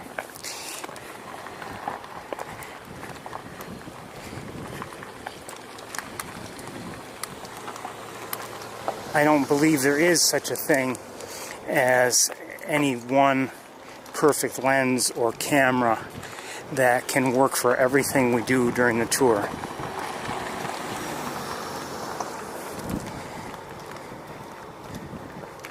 As I spoke last week, you know, and speaking about, you know, we were discussing Melissa Gru's camera lenses. I think she said 600 millimeter and 200 to 600 zoom. The 600 was a prime. It's called a prime lens. It only has one focal length. And the zoom has multiple focal lengths from 200 millimeters out to 600, if that's what she had. I don't recall, but I know it was a zoom. And as I said then,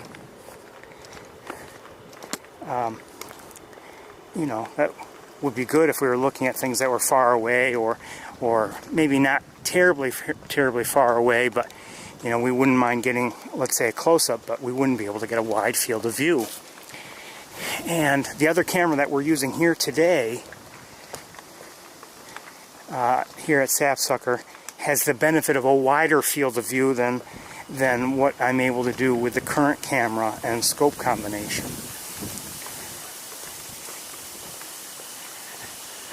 So that's why I'm carrying it. And that's why we were able to see, you know, more of the flocks of geese that were coming in.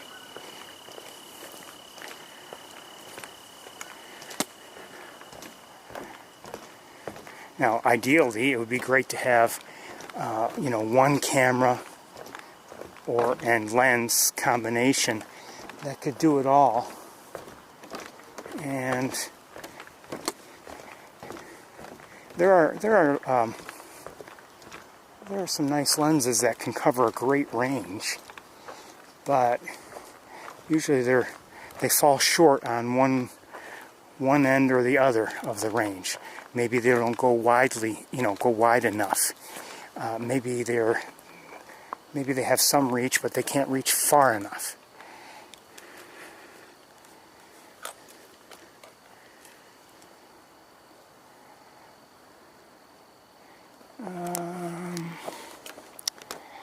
Hold on a second. Oh.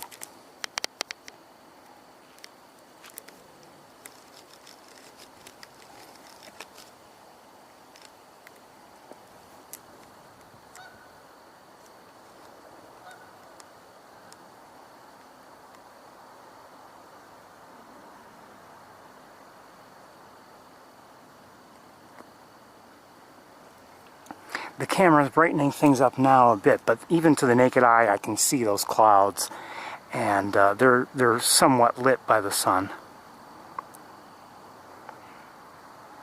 I think we'll stay with this camera. I don't know if we're going to see any other geese come in tonight. Maybe we will, maybe we won't, but I think we'll stick with this one just because we're with it at the moment.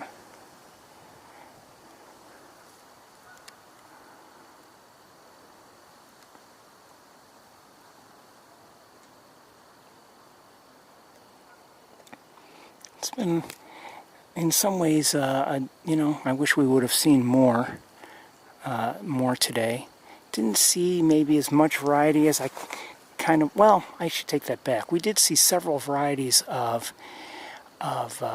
ducks at Montezuma. Didn't see a lot of most of those varieties. We saw mostly northern pintails. We saw a few American widgeons. We saw a few gadwalls.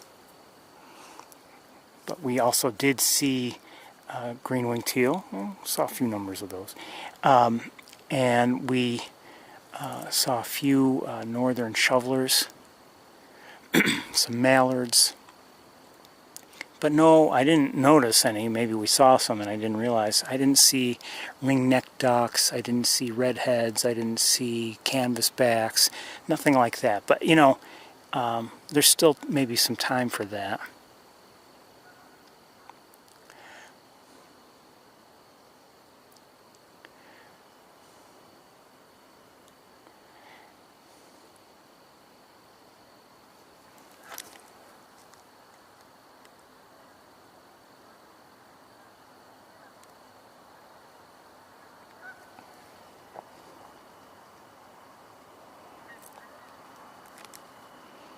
Maybe I should have gone to the other camera. I think I hear some geese coming in.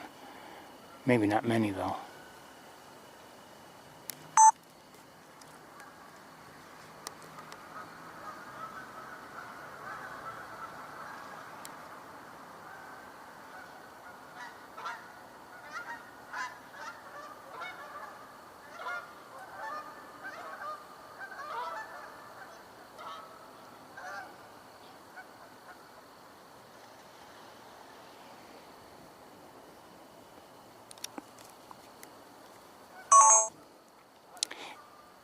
When I didn't tell you, but when I was leaving Montezuma today after closing up with you, I very nearly went to go see if there was a nice grouping of sandhill cranes along Route 31. Maybe I should have. I don't know. I didn't want to take the time. I hear another goose in the air, I think. Maybe. I don't see it. Well, it could be in the water.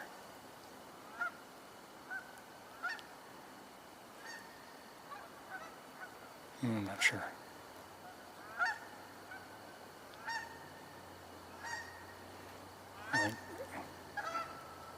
Oh, there they are.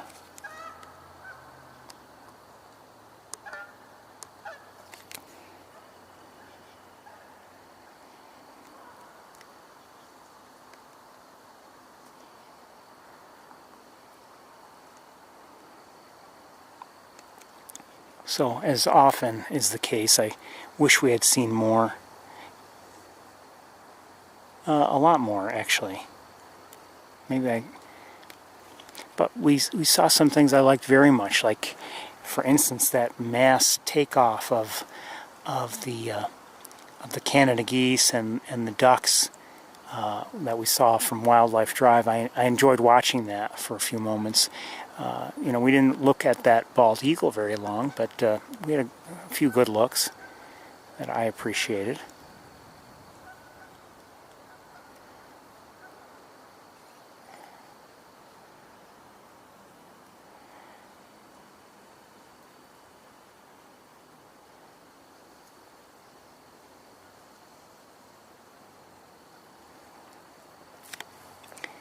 I think we're running out of time and birds today here. Let me lighten it up a bit.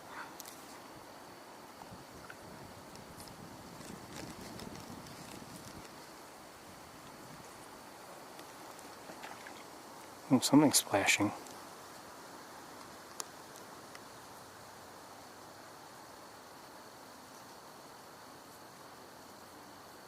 Was that a muskrat?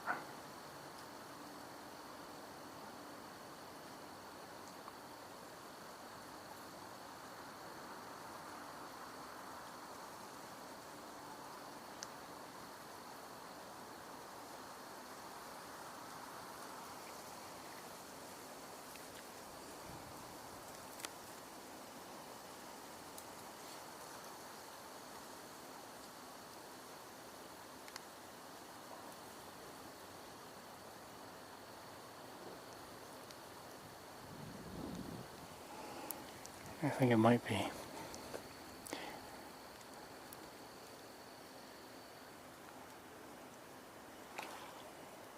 Well, maybe, I don't know.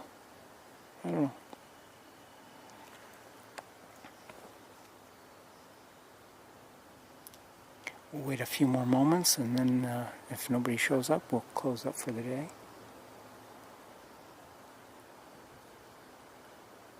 I do hope you've enjoyed today.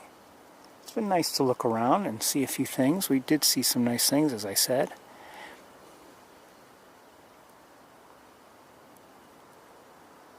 It's good to see Arthur also, although we didn't really get to look at him all that well. Certainly saw him better last week than this week. Didn't get to see Big Red. Would have liked to have seen her.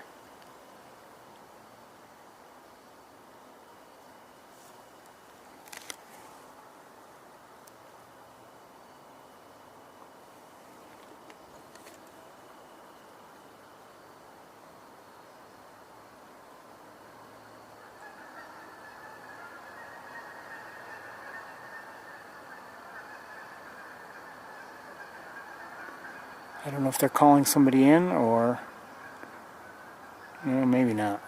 I don't see anybody, and that was very...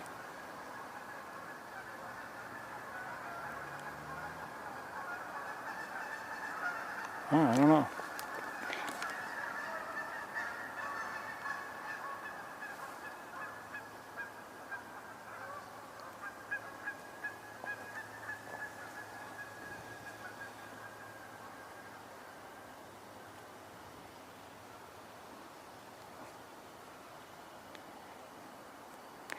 Okay, everybody, I think it's time I called it a night.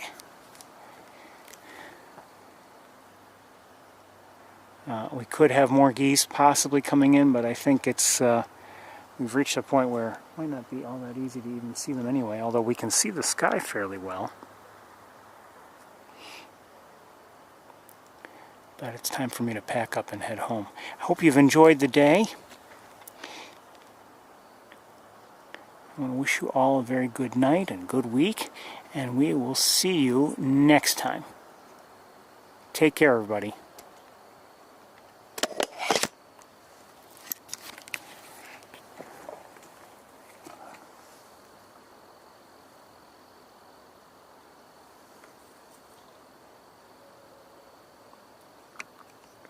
Did I hear an owl?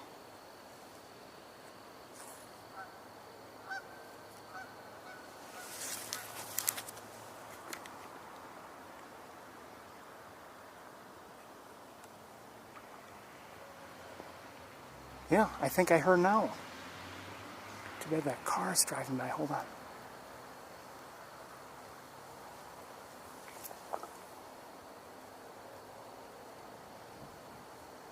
I think I'm hearing a great horned owl.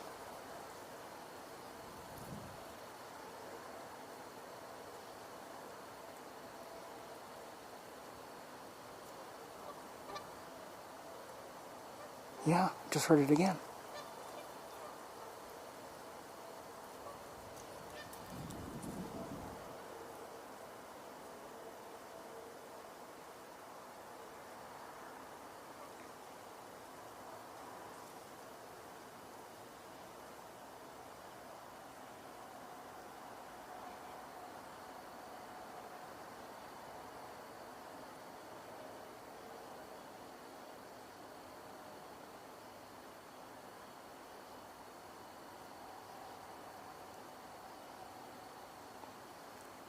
I'm not positive, but I'm pretty sure I heard a great horned owl.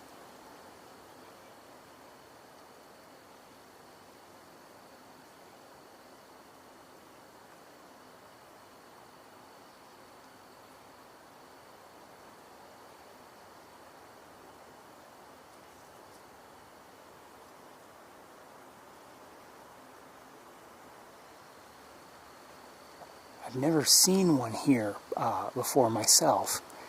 I heard one a couple weeks ago, 2 or 3 weeks ago, after shutting down for the night, and I think I just heard one in the distance.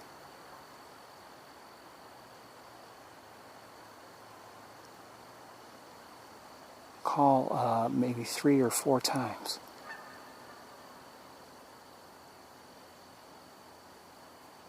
I'd love to see one or have one come nearby. Even if we don't see it, I'd love to hear one nicely.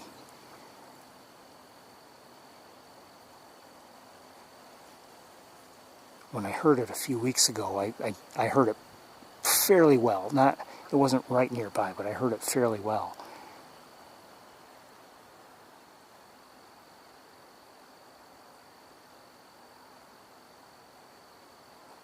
Well, anyway, like I said, it's time for me to pack up. I hope you've enjoyed the day. We will see you all next time. Take care, everybody. Have a great week.